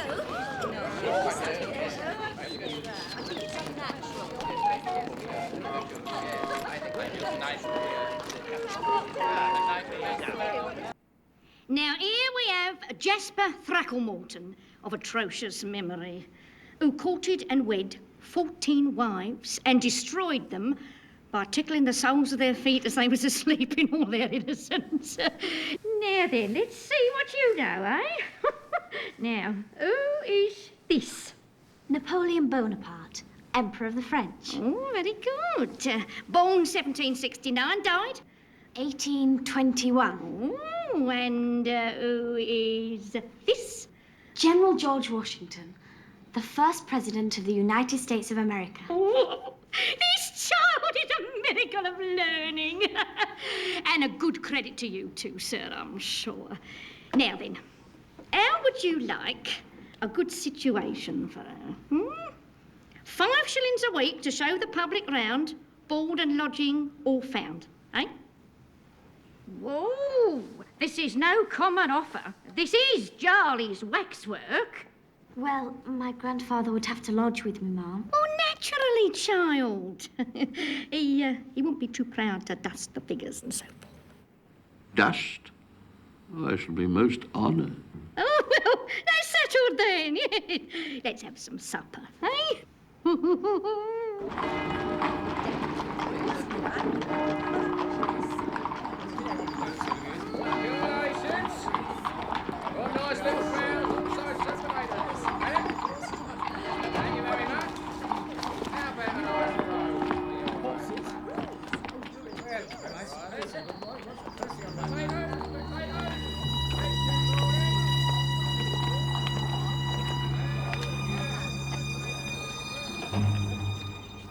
Well now, kid, you know me, Witherden, your former master's lawyer. Yes, sir. I am anxious to trace little Nell and her grandfather. So's Daniel Quilp. I have no business with Daniel Quilp. So you say? Certainly not. The very idea. Nell and her grandfather were seen heading westward in the company of 2 Punch and Judy men. But alas, their present whereabouts are unknown. No disrespect intended, sir. I know you, but I don't know him. You may trust this gentleman, kid. There's talk that when Quilpus finds my master, he's going to shut him away in the madhouse. Nonsense. Why did Samson Brass wear an affidavit for a magistrate then? And Brass is Quilp's attorney.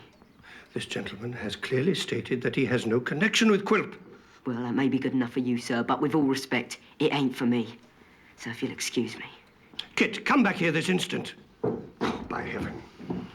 Let me deal with him, Mr. Witherden.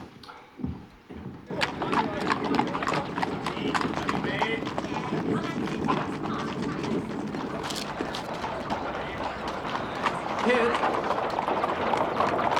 Kid.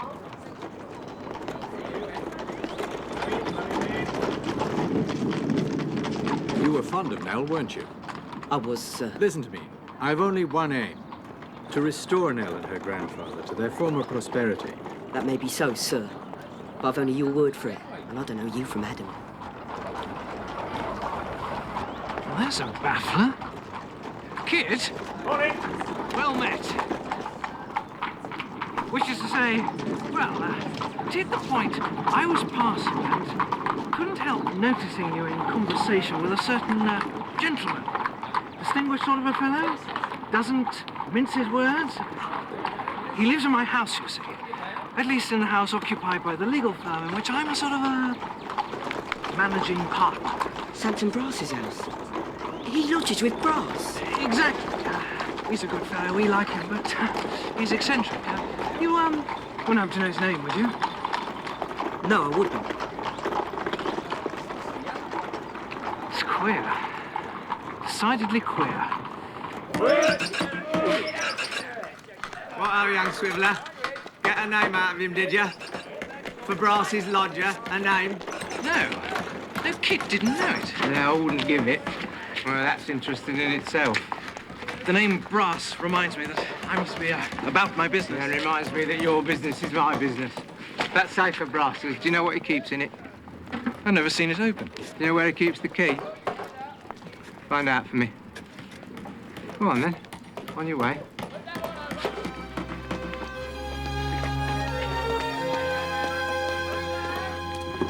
Dog! Dog! Never mind cartwheeling. You followed the lodger this morning, right? Where did he go? Uptown. And do? See a Punch and Judy. Don't guess with me, dog, or I'll cut one of your feet off. It's true. Then he came back into town to see another. Punch and Judy? Yeah, Punch and Judy. Punch and Judy?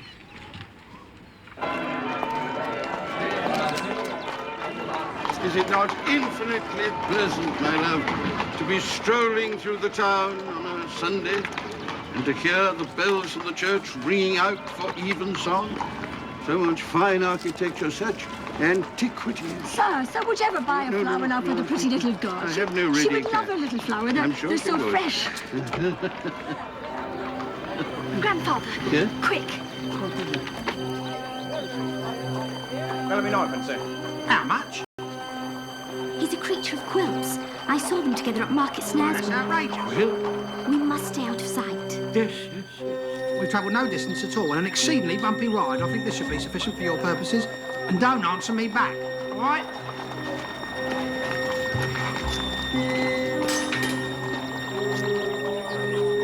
Come along, Grandfather.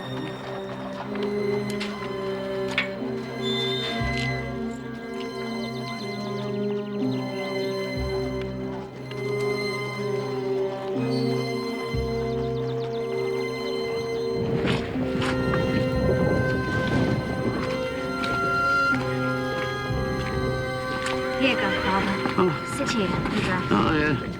Rest. Did you say? Where can we rest when we're being hounded from pillar to post? Where can we lay our heads? As soon as night falls, we'll go back. Go back? Of course. I'll go ahead to Mrs. Jarley's and find out if anyone's been inquiring after us. If not, then it'll be safe to return there. Yes. And what if they have been inquiring after us? And if it's Quilp? All he wants to do is to lock me up, lock me away from you.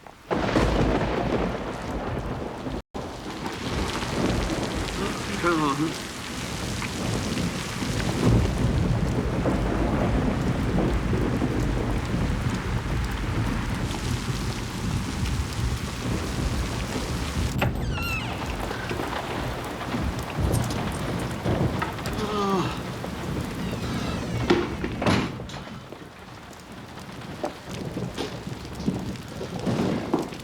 Sit here by the fire. Yeah. You must get out of these wet clothes. I'll see if they have a room here.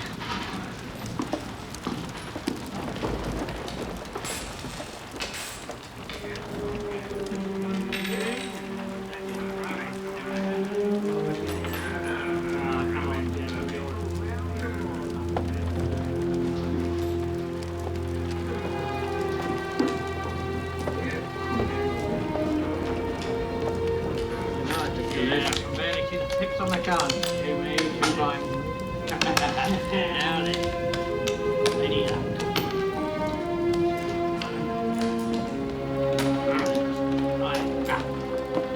Grandfather, the landlady... What money have we, Nellie? Oh, come, you were paid by Mrs. Jarley only yesterday, I know that. Give it me. Grandfather, you're not yourself. Give it me, will you? Come on. Oh, I'm sorry, my dear. I spoke harshly. But you see, you must give me the money. It's your own good. I wronged you, and I'm putting everything right. So come on, give it me. I must have it! Wait for me. Here.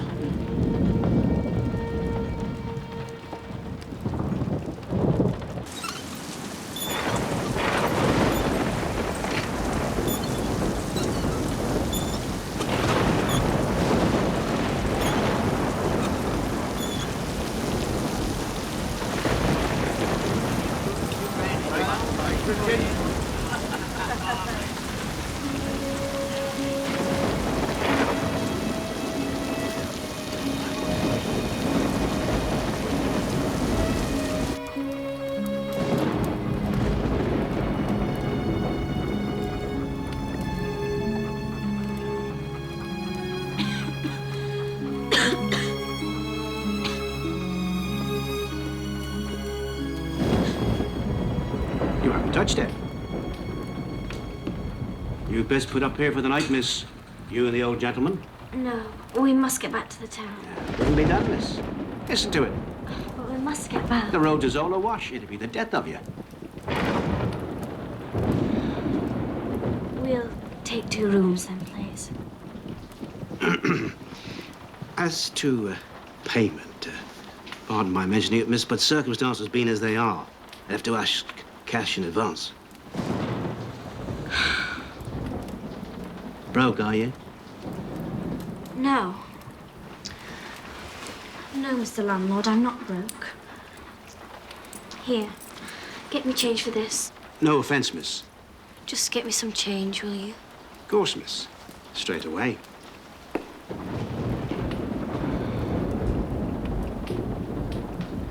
My hand again, I believe, gentlemen. Your fortune's favourite tonight, Mr. Liz. So it would seem, Mr. Jowl.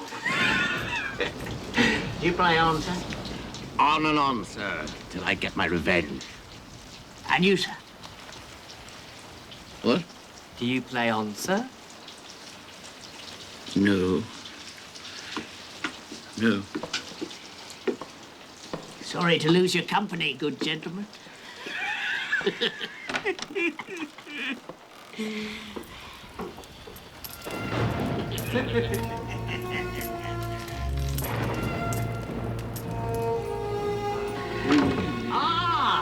Changed your mind, good sir.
Grandfather, Yes? do you think they're honest, the people at letters?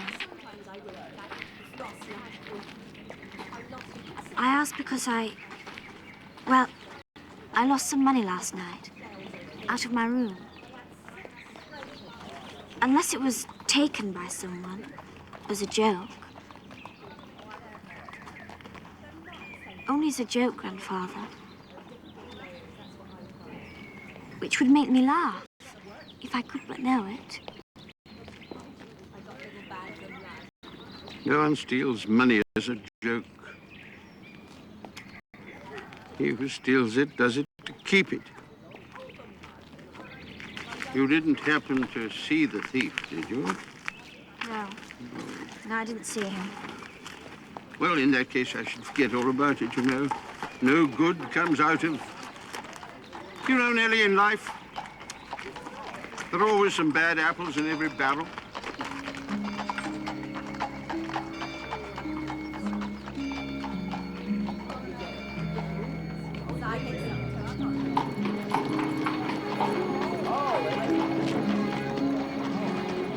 Wait here. If all's safe, I'll come back for you. There's no sense in both of us going. Wait here.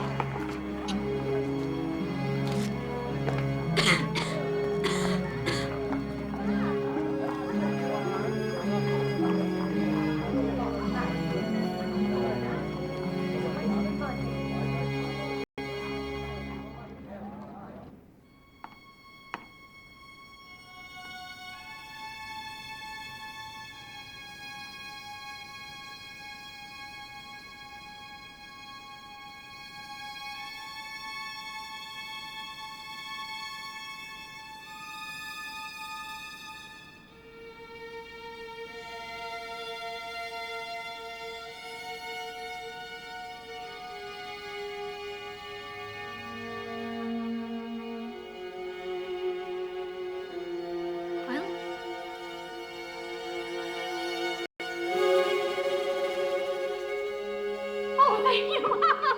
Oh, I've been worried half out of my wits about you. Off you go now then, Janie. Thank you, ma'am. Where have you been? Where's your grandfather? We were caught in the storm. We took shelter at the inn.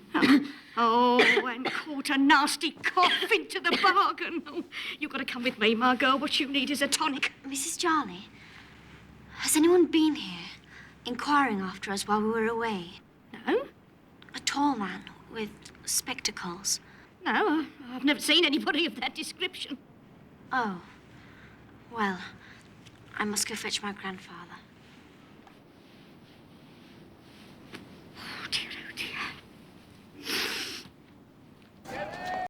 And now, Mr. Punch, you're a very naughty man and you'll have to come along with me. Come along with me. Oh, I'm not naughty. Oh, no, I'm not. Oh, no, I'm not. Oh, yes, you are, Mr. Punch. Now, come along with me. Come along with me. Oh, don't do that. Don't do that. Don't do that. Hurrah-dee-da, hurrah-dee-da. Hey, that's the way to do it. A big clap for Mr. Punch.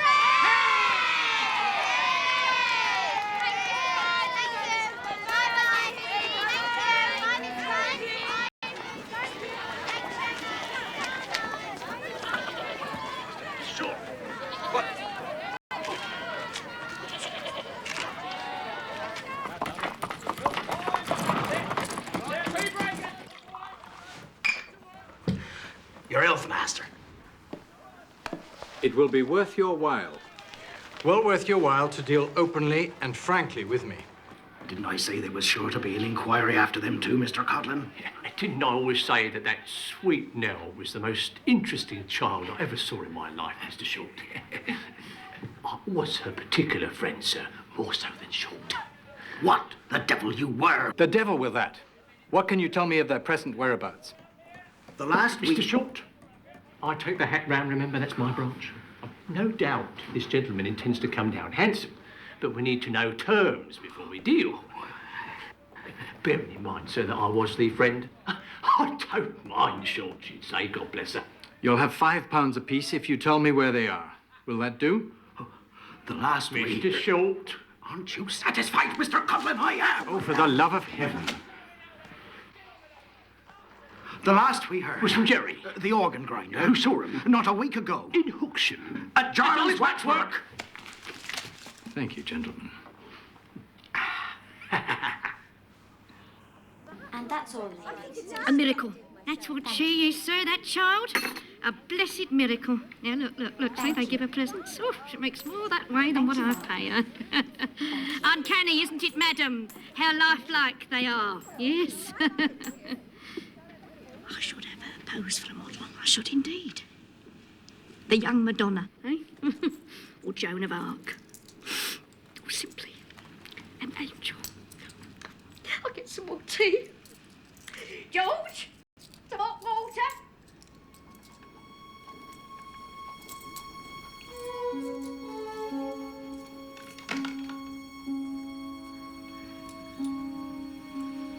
Nellie? I need some money, dear. You'll get this back with a gallant interest, I swear it. After all, it's all for you. Yes, it's all for you.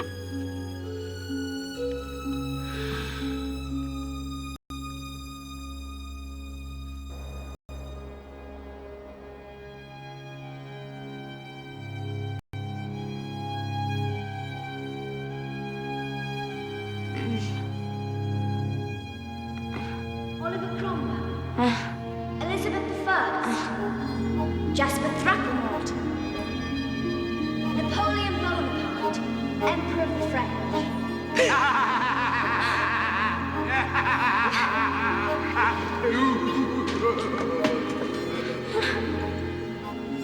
Mary the Martin.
Well then, old gentleman, you have courage, I'll give you that. Courage indeed to ask me for a loan. So you can get back all you lost to my friend Isaac List. Oh, I didn't know the two of you were friends. I didn't expect to see him here. Stay a moment. Just because I am bound by the sacred ties of friendship, that needn't be an end of it. What's this, Tommy? Come, Isaac. You're a gaming man.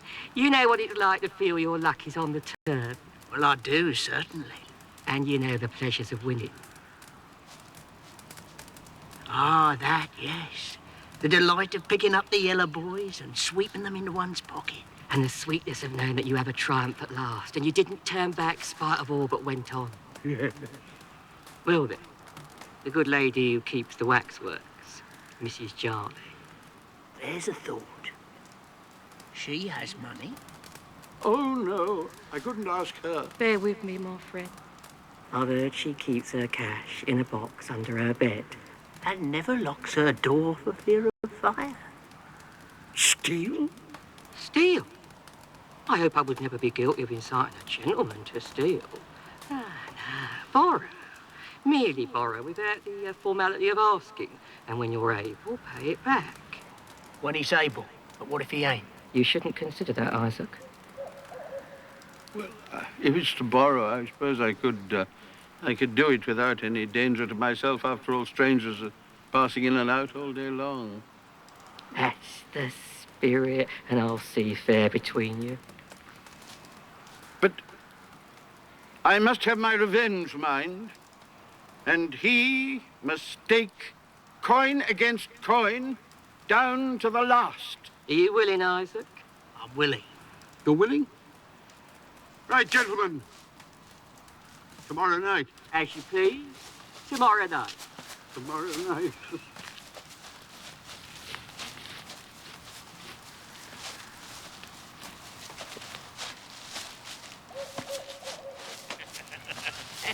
Well, we've hooked the old fool. And now we'll land him. What's that? It's a girl. Didn't Skinfleet say something about a young girl and an old gentleman? He did, Isaac. It's Quilp that wants him, ain't it? Quilp it is. Daniel Quilp himself.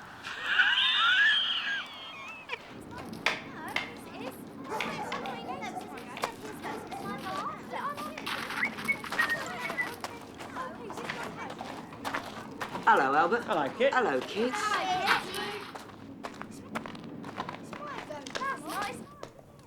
You! Now, kids. Keep out of this. Now, listen to the gentleman. He's Samson Brass's lodger, Mother. I know that. What?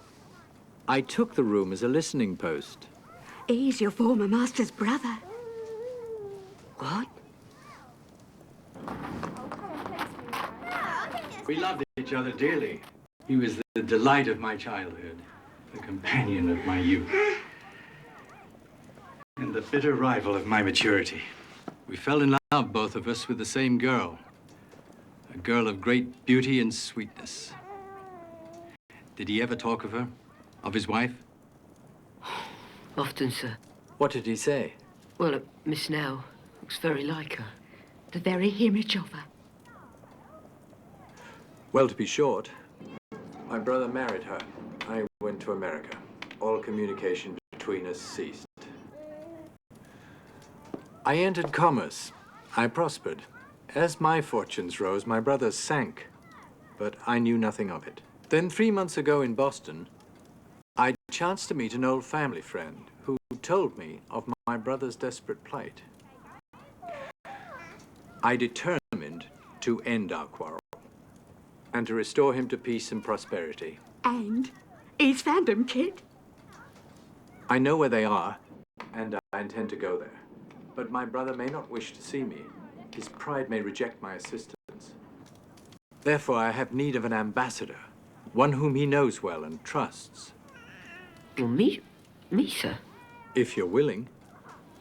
Well, I'm willing, sir, but I'd do more harm than good. And Miss Now, she trusts me. But the old gentleman, he threw me over, sir. What? He wouldn't let me near him, sir.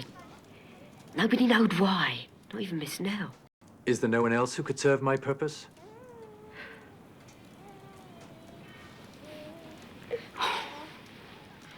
All aboard! Westbound stage to Hookshire! Westbound stage to Hookshire! All aboard now! In you go, sir.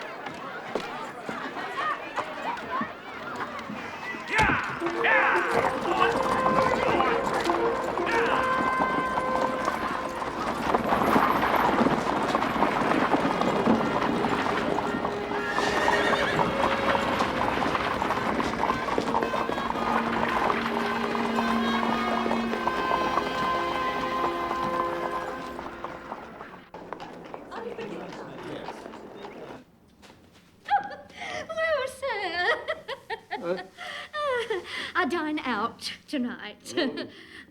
I may be late. I'll leave you in charge. Why, madam?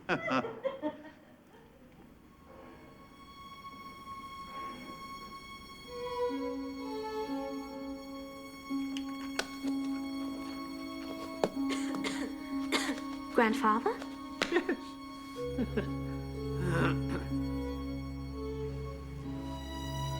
You look ill, my dear.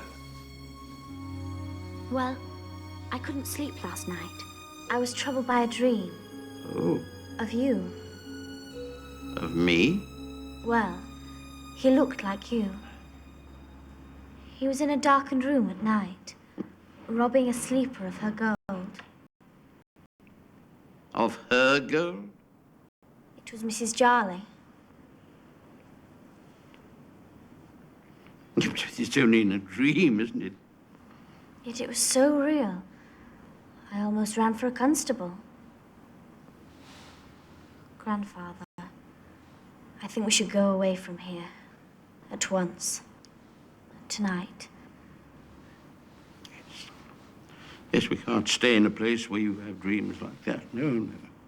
No, we will go. We will. Nell, come, come.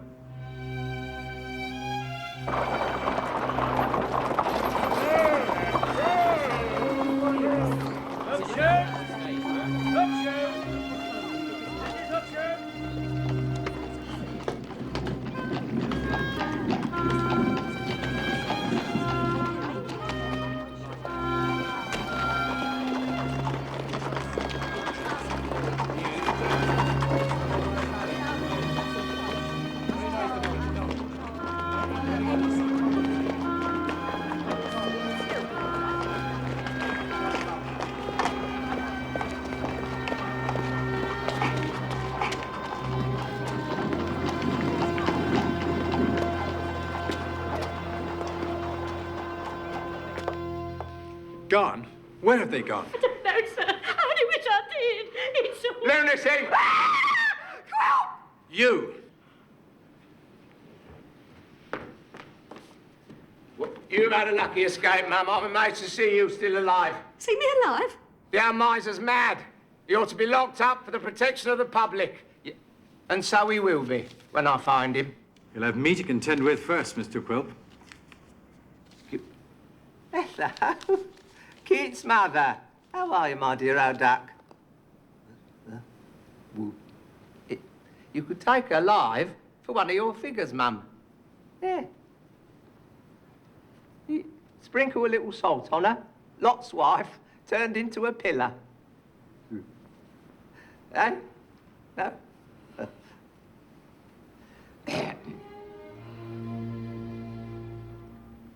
London bound, all aboard! London bound! I should stay here a few days to start inquiries. Thank you for your trouble. I'm sorry your journey has been fruitless. No sorrier than I am, sir. Good day.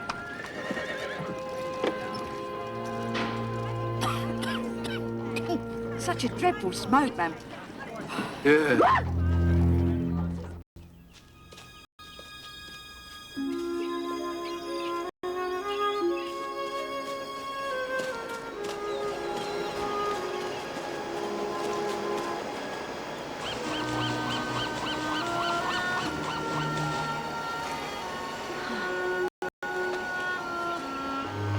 Grandfather!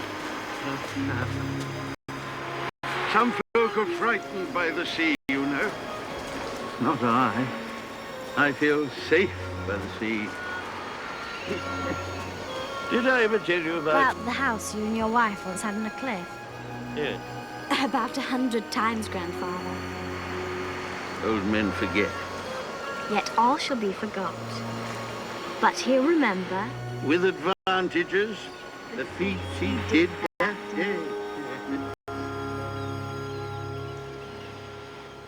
Was she very beautiful, your wife? She was very much like you, Nellie. In fact, here, with the good sea air to bring the color back into your cheeks, you'll look almost exactly like her.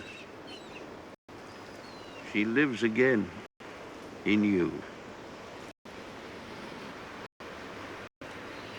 We'll be safe here, you and I. Quilp will never find us here. And all that went before was a dream. One of your bad dreams. To be forgotten. Oh, pray God, to be forgotten. Oh, we must search for shelter, my dear.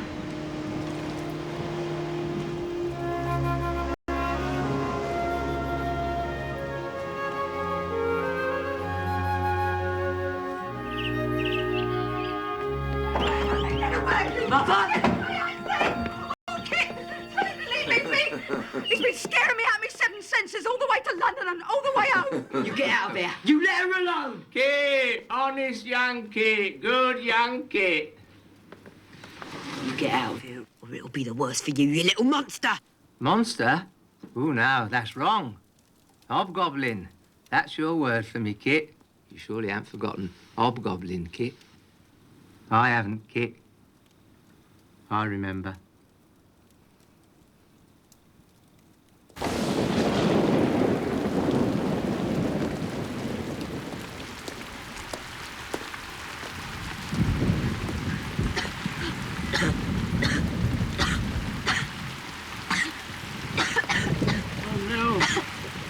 We must stay here at the inn tonight. We have no money for inns. We have no money at all. Come. I'm better now.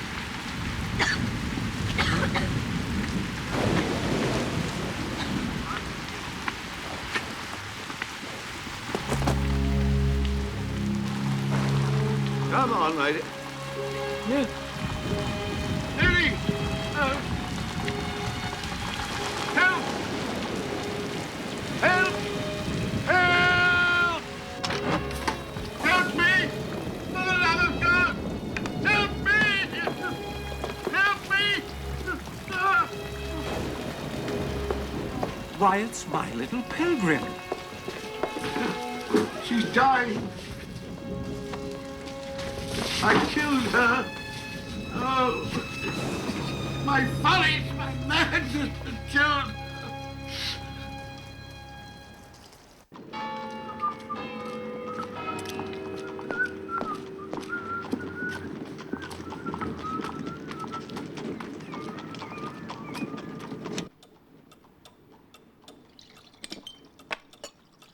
I won't believe it. He's never been gone this long. Not a word from him in days. What harm could have come to him? He has his enemies, Ma'am. And he's twice as strong and thrice as clever as any of them. Nevertheless, although we hope, nay, though we pray for the best, we must prepare ourselves for the worst. Always remember, dear Mrs. Quilp, that for our lamentations we have the infallible solace of our expectations.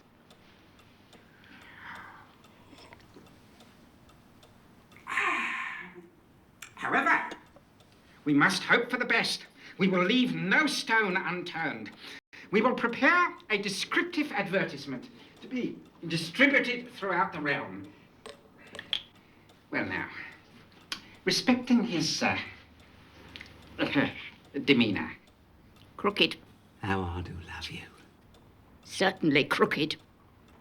Mrs. Quilp? A little so, perhaps. Very crooked. Let us not say very, Mrs. Ginny. After all, he may be gone to where his demeanour will never come in question. Well, proceed. Proceed. Quite right, Ma'am. Our faculties must not freeze with grief. His nose now. Flat. Flat! Flat! Goldie's flat! Don't you see it? Expectations? Not yet, dear friend. Not yet a while. Mr. Quilp, such a relief, sir. Such joy, such a sudden reversal of desolation. Have you done? Then good night. Yes, quite so. At such a time, Mrs. Quilp, understandable. May I, however, express once more my heartfelt... Good night! And good night to you, Mrs. Ginny Wren.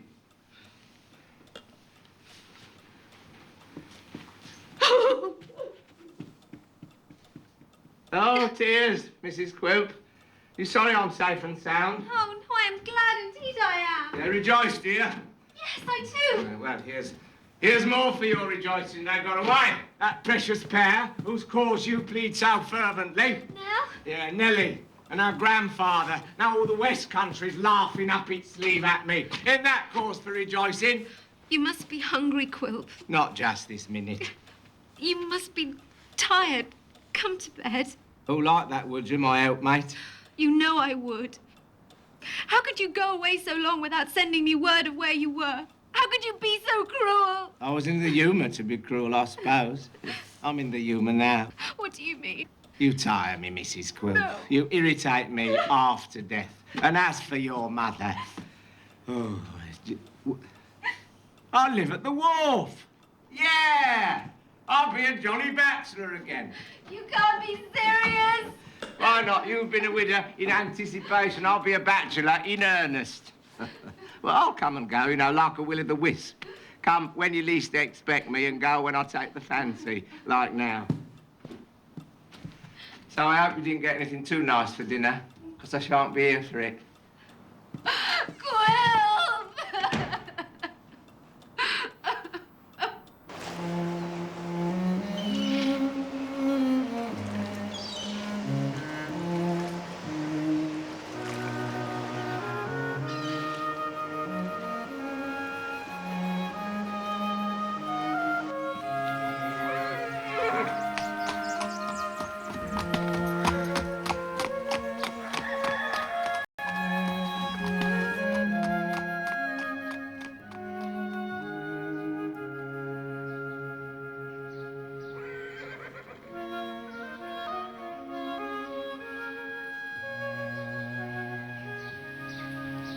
It's you.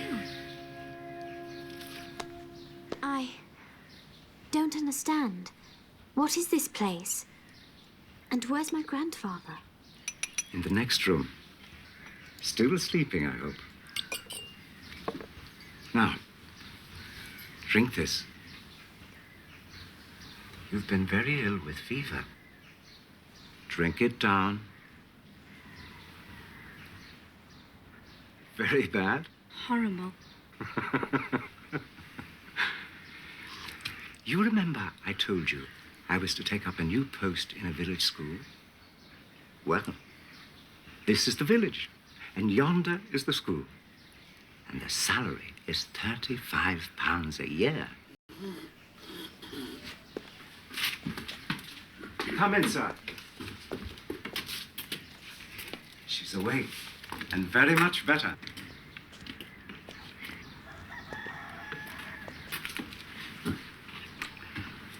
I thought we'd lost you.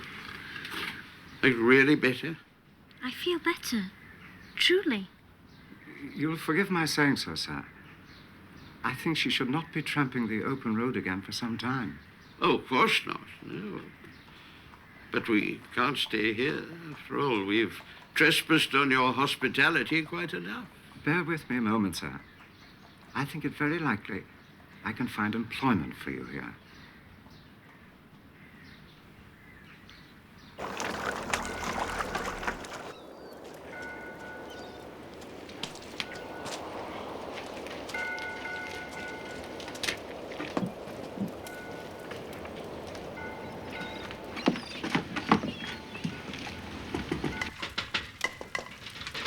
Mrs. Schimpfley, come in. You have news for me? I do, Mr. Quilp, and important enough, I thought, to be brought to you in person. You found them? I have. You are a marvel. Oh, thank you, sir. Let's have it. Well, there is a certain... Waxwork? Yeah. Charlie's world famous waxwork? Yes. Yeah. Your news is stale, dear friend, like my breakfast. The birds have flown. Where? That is for you to discover. The old man's sure to go to the card table again. He can't keep away. So ears to the ground, Mr. Skinfleet, ears to the ground. And don't delay.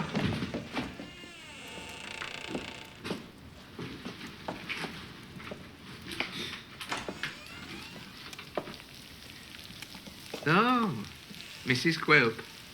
What are you doing here? I'm dead, ain't I? Come home, Quilp. Please, come home. I'm very well here, bless your eyes. Solitary and sequestered as I like. Secure from all spies and listeners when business is to be done. Nobody near me but rats. They're fine, stealthy, secret fellas. But business. I miss you. Won't you come home? Always be mindful of business, even in the midst of pleasure. And time has flown this morning, I declare. Quilp, Farewell, beloved.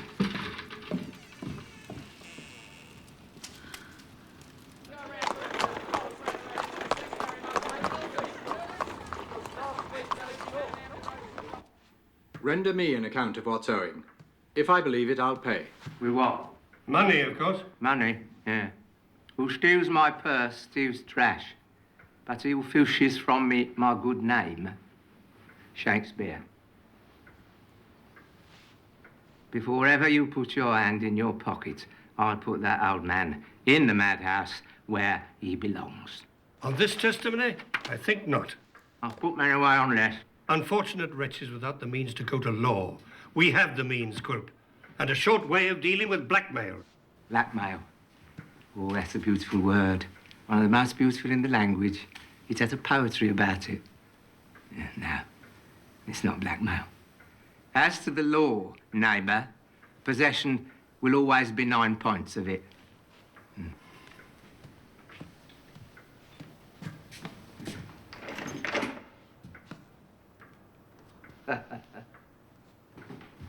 His good name.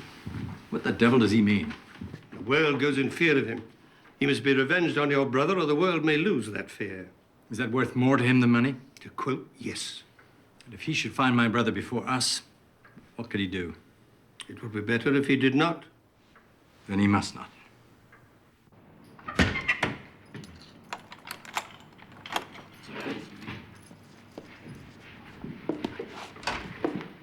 Mr. Quilp, my dear sir. Of all the girls that are so fair, there's none like pretty Sally. Wonderful. He's quite the troubadour, you know.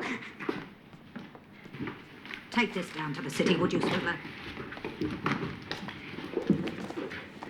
Now, there's a lad named Kit. Kit Nubbles, I know him. Yeah, put up your book, Samson. We don't want any documents. I don't like Kit. Nor I. Nor I, indeed. This Kit is one of your honest people. One of your fair characters. A hypocrite, in short. A double-faced sneaking spy and a yelping insolent dog besides. So fearfully eloquent. Come to the point and don't talk so much. You're quite right, Sally. Well then, I owe him a grudge. Enough said, sir. We can be relied upon. And he works against me in my pursuit of Nellie Trent and her grandfather. In short, I hate him and want him put out of my way. Can you devise a means? Certainly. We have a burden of our own we'd gladly be rid of. Our clerk, Swiveller. He don't suit? Not at all. Get rid of him then. You wouldn't object? What concern is it of mine? Throw him back into the street, if you will. After you've dealt with Kit Nubbles.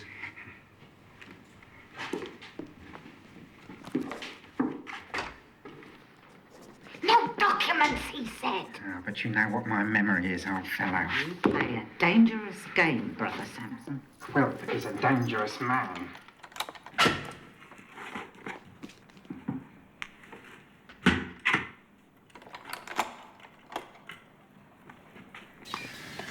Take her.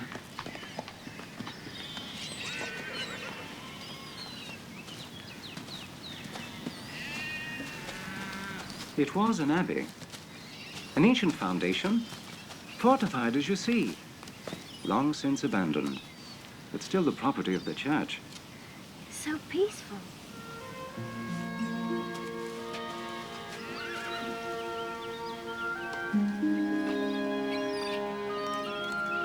It's a beautiful old building. Look there.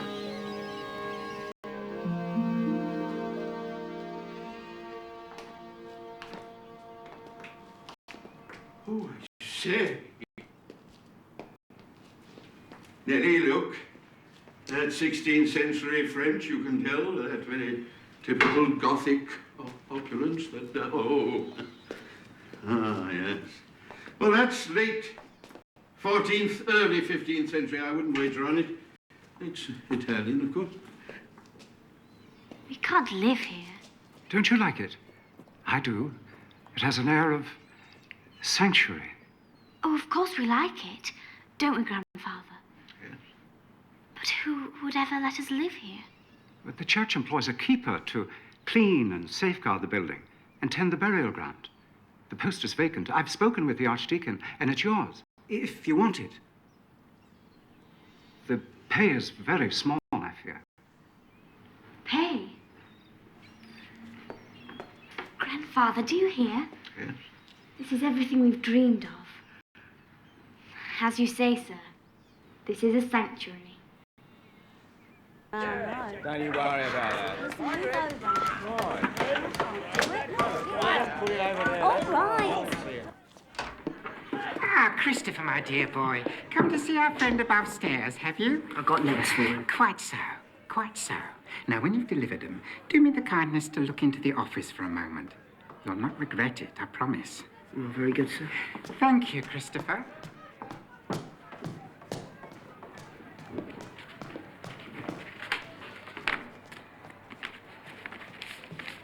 Great heaven! What is it? Reuben and Marsh have settled. Never! Mr. Swiveller, have the goodness to look at that and tell my sister what it is.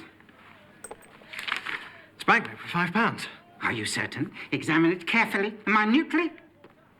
Yes, it is without doubt a banknote for £5. Drawn on what bank?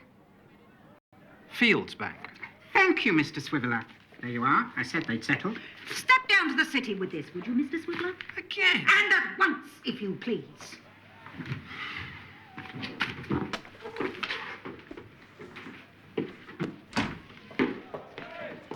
Now, don't fumble it, old chap. Have you ever known me fumble it? It's a baffler.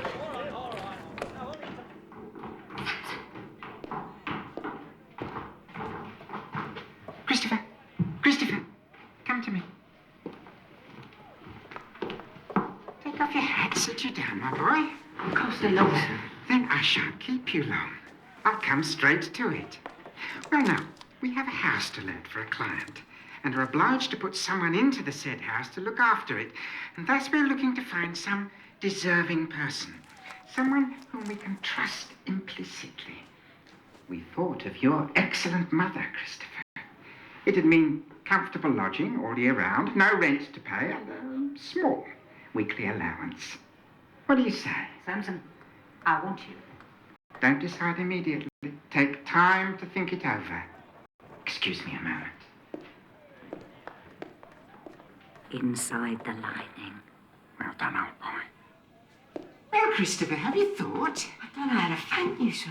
Well, then, that's settled, my dear boy. Come on.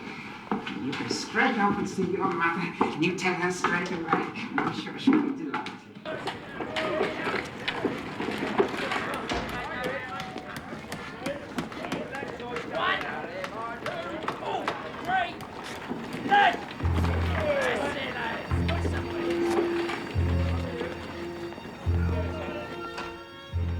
What'll the judge give him, do you think? Transportation at the very least. Transportation. Delightful. To Australia, of course. Do you think Australia is far enough out of the way for Mr. Quill?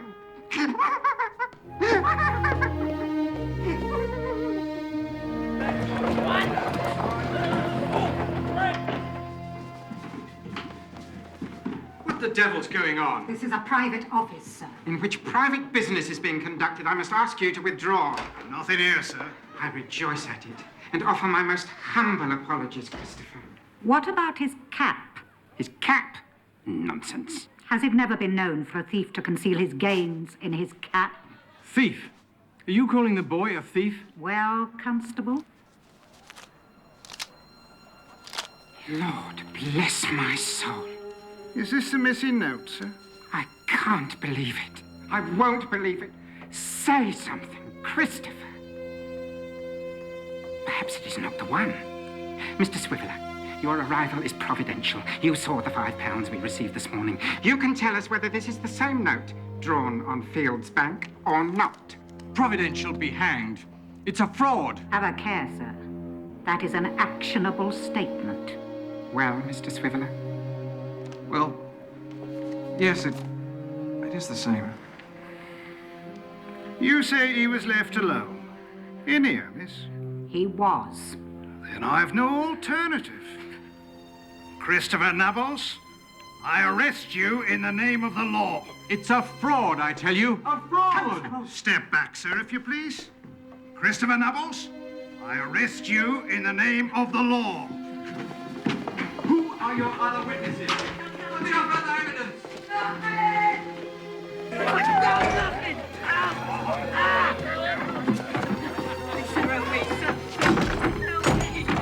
Kids, I'll have you out of this. As for you two, you'll live to regret today's work. Please help me!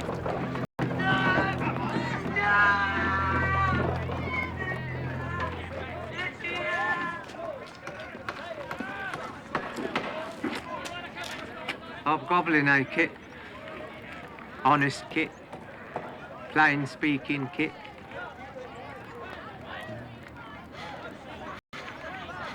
Dick! Young Dick, how's the cream of clerkship? How's the Princess Spies? Had a look inside that safe yet? This is your doing. You put them up to it. Up to it? Up to what? I think you know very well. I don't think I do, Dick, and I don't think you do either. Not if you ponder it a little, not if you consider what's in your best interest. I'm not afraid of you. Afraid of me? I hope not. I hope you'd never be so rash as to give yourself cause to fear Daniel Quilp.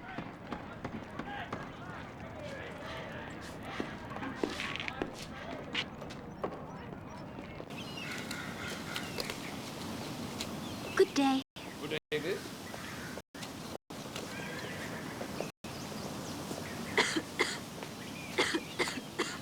You tire yourself out. I don't. It's good for me to work in the fresh air. Not from dawn till dusk. It's so sad to see so many graves untended. To think that when you die, you're so easily forgotten. Do you think an untended grave or a few withered flowers are tokens of forgetfulness? Aren't they?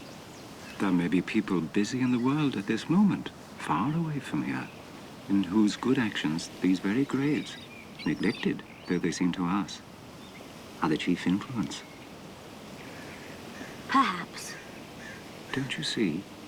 There's nothing, innocent or good, that dies and is forgotten. We must hold to that faith, or to none. Even a child that dies will live again in the better thoughts of those who loved it, and play its part, through them, in the redeeming actions of the world.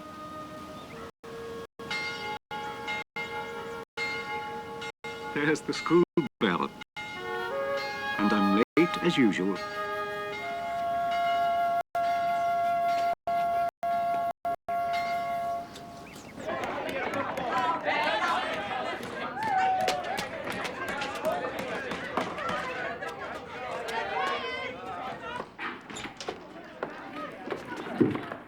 No need to hang up your hat. The fact is, Mr. Swiveller, that a young man of your abilities is lost, sir. Quite lost in the dry and fusty antechambers of the law. You're meant for better things, sir. Higher, nobler things. I think you'll find the money correct. Whenever we part with friends, my dear sir, I hope we part liberally. You are presumptuous, Mr. Brass.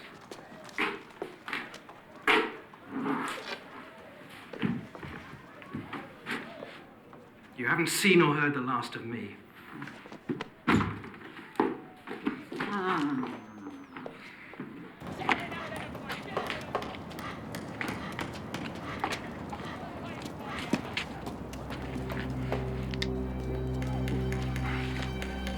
Ladies and gentlemen.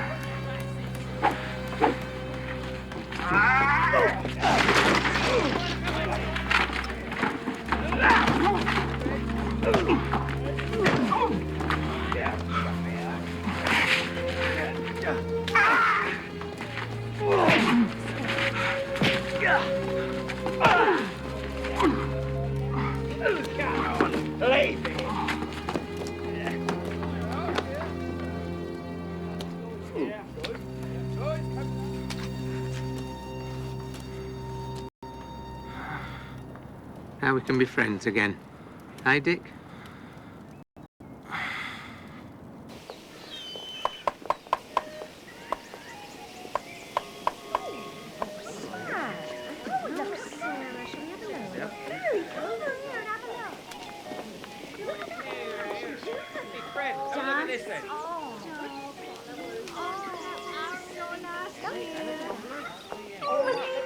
And other attractions. Look at Mrs. Princess.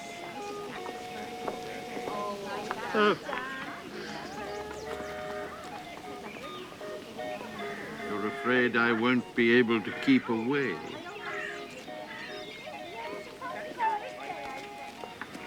There must be no clouds between us, no shadows.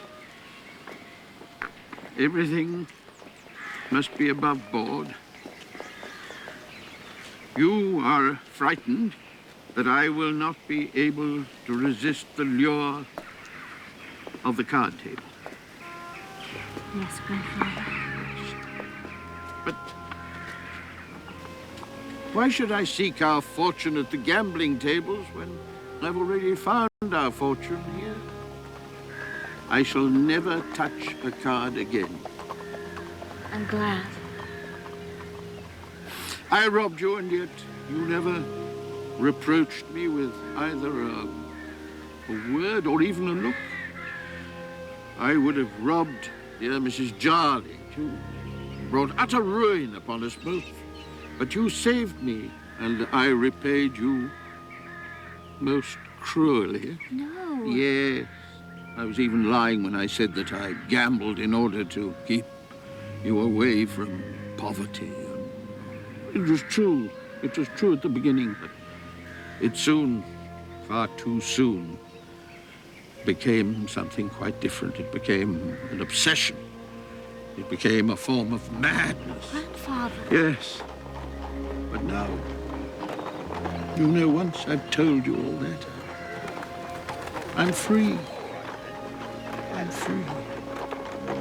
Only time will prove to you that I'm telling the truth, but at least I know it. And I'll see to it that nobody ever troubles us again.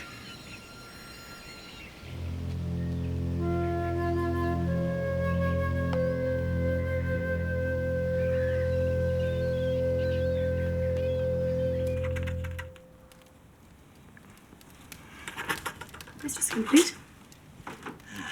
Thank you, Mavis.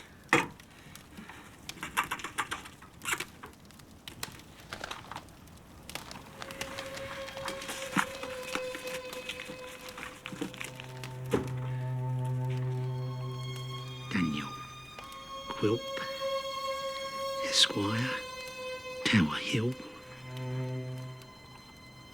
London.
Evidence? You may call a few words scribbled in a book.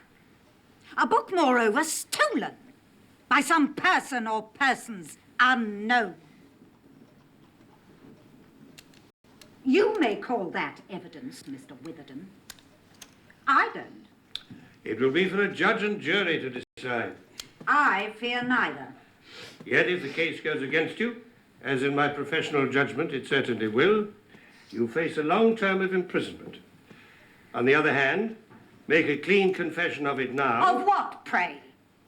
Implicate the true author of it, and I will myself put in a plea for clemency. Might I have a private word with my sister? Hold your peace, Sampson. The truth will out, I'll... Keep silent, I say! You risk your lives to protect Quilp. Would he do the same for you? It's a point. I hear no more of this. Come, Sampson. Come, I say! If you'll excuse me, dear fellow, I'll stay a moment longer. You utter fool. She's forthright, you see, sirs. She doesn't mince her words. Yet I think I'll stay. Then curse you for the coward and traitor you are!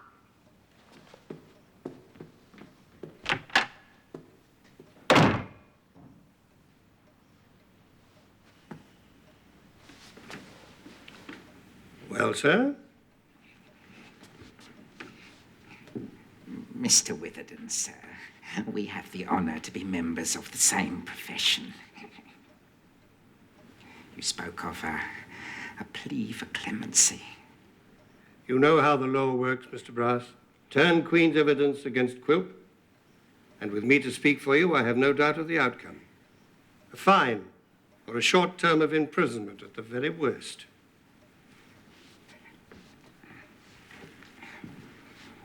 What if I were to provide further evidence of other and greater crimes committed by Quilp? What crimes?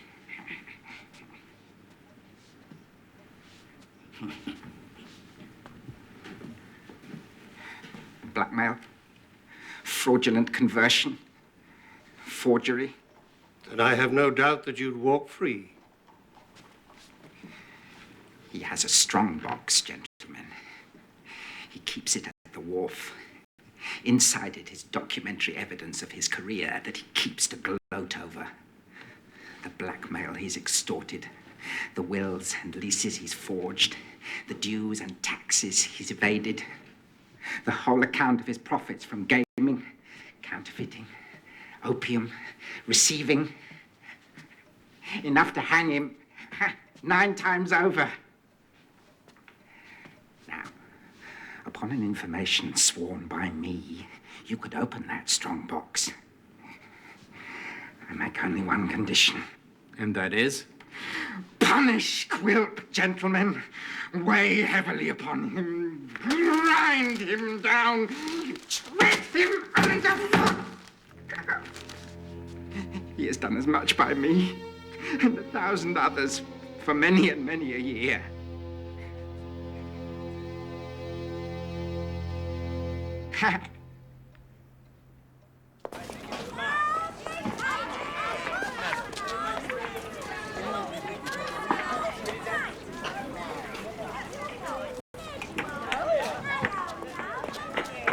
Samson has been practiced upon and has broken confidence. 'Tis all come out.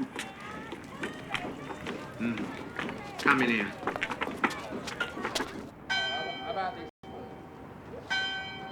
I'll take that.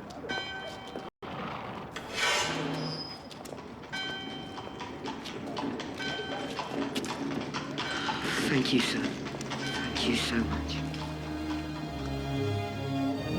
Mother! Mother!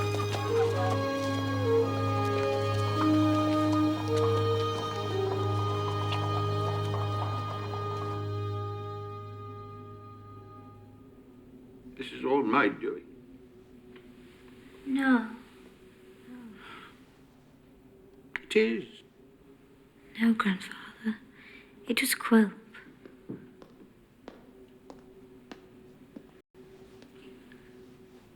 I've sent to Westbury for the apothecary. It was Quilp who hounded us from place to place. It was all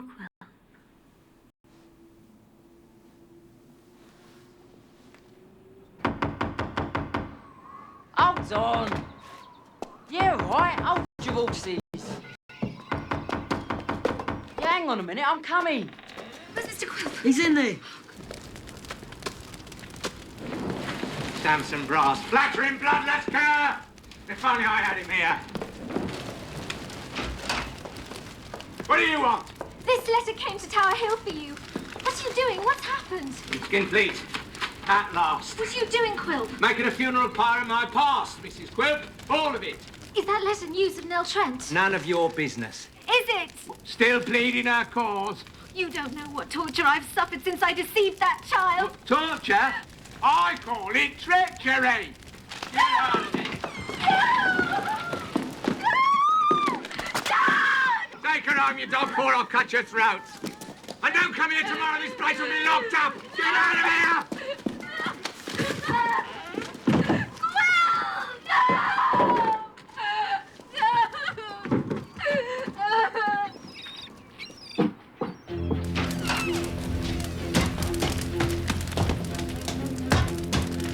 Let it burn. Once I have him in my power, all will be possible again.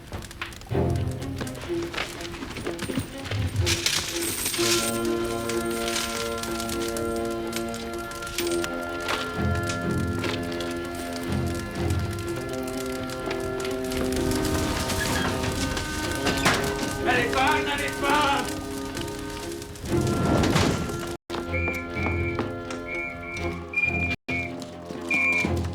Come on, lad. Open the gates. Come on. Put your backs in it.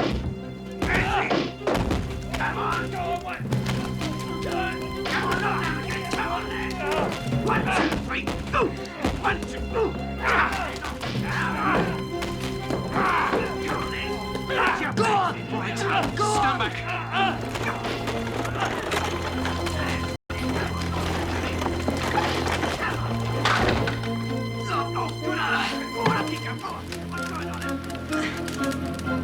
Open the gate!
What's this? It's from Skinfleet. They're found. My brother and Nell.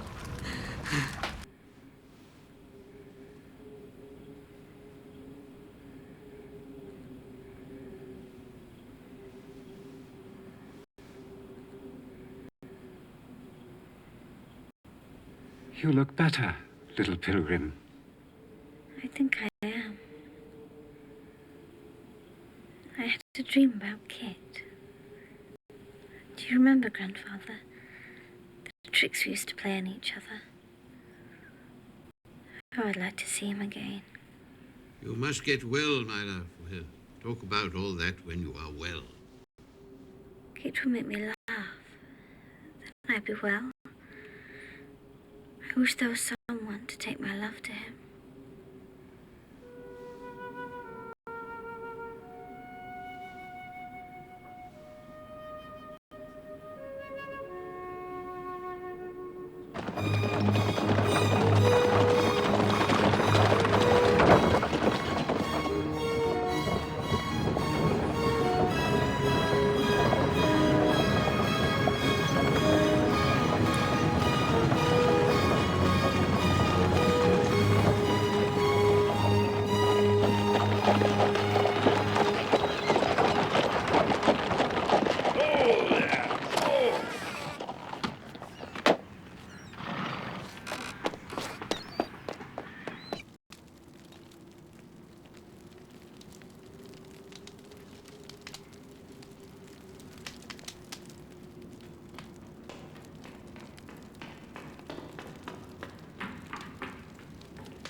Master?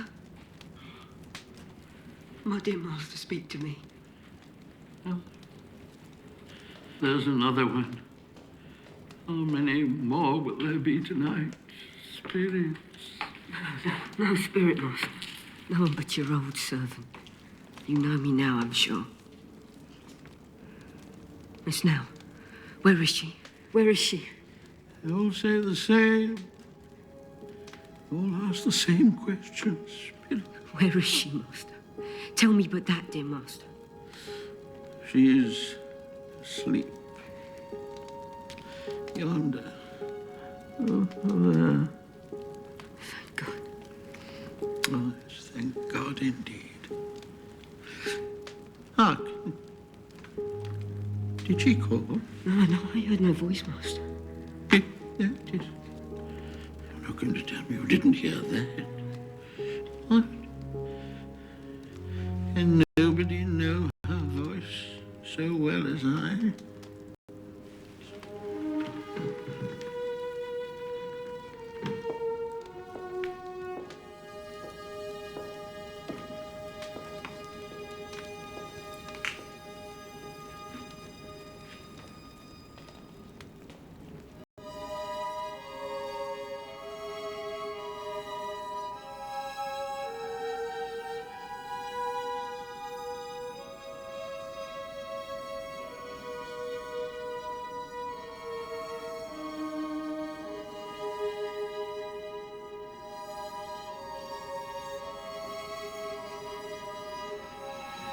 She is asleep. You're right. She did not cry out. That is, of course, unless she cried out in her slumber.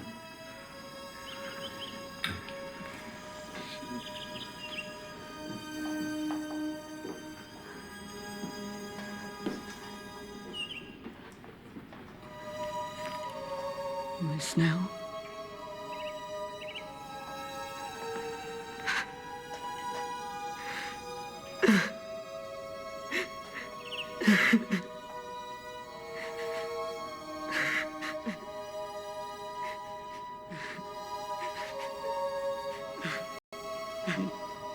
Look, these are her shoes.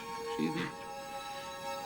How worn they are. She only kept them, you know, in order to remind herself of our long last voyage. And how the stones must have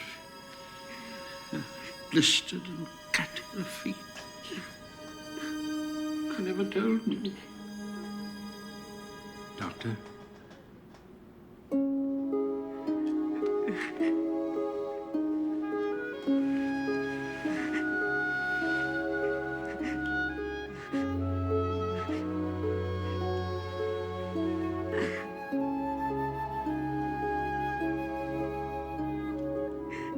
But it's a good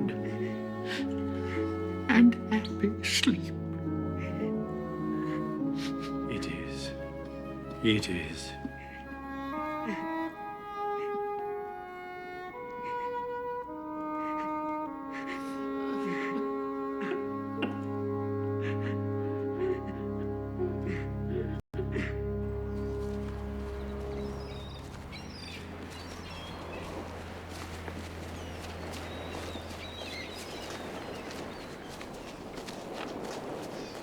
Do you know me, brother? Yes, I know you, brother.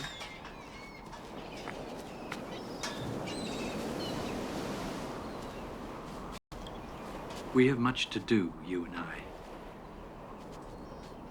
We must recapture all the wasted years that my pride and anger threw away.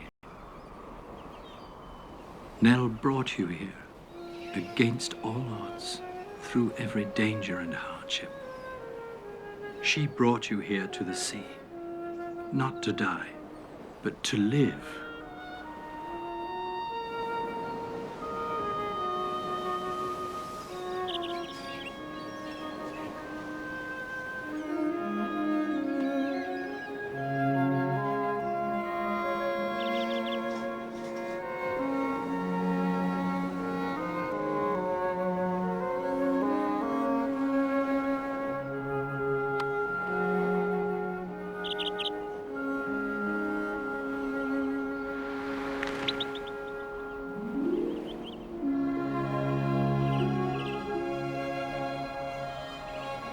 There's nothing innocent or good that dies and is forgotten. We must hold to that faith, or to none. Even a child that dies will live again in the better thoughts of those who loved it, and play its part, through them, in the redeeming actions of the world.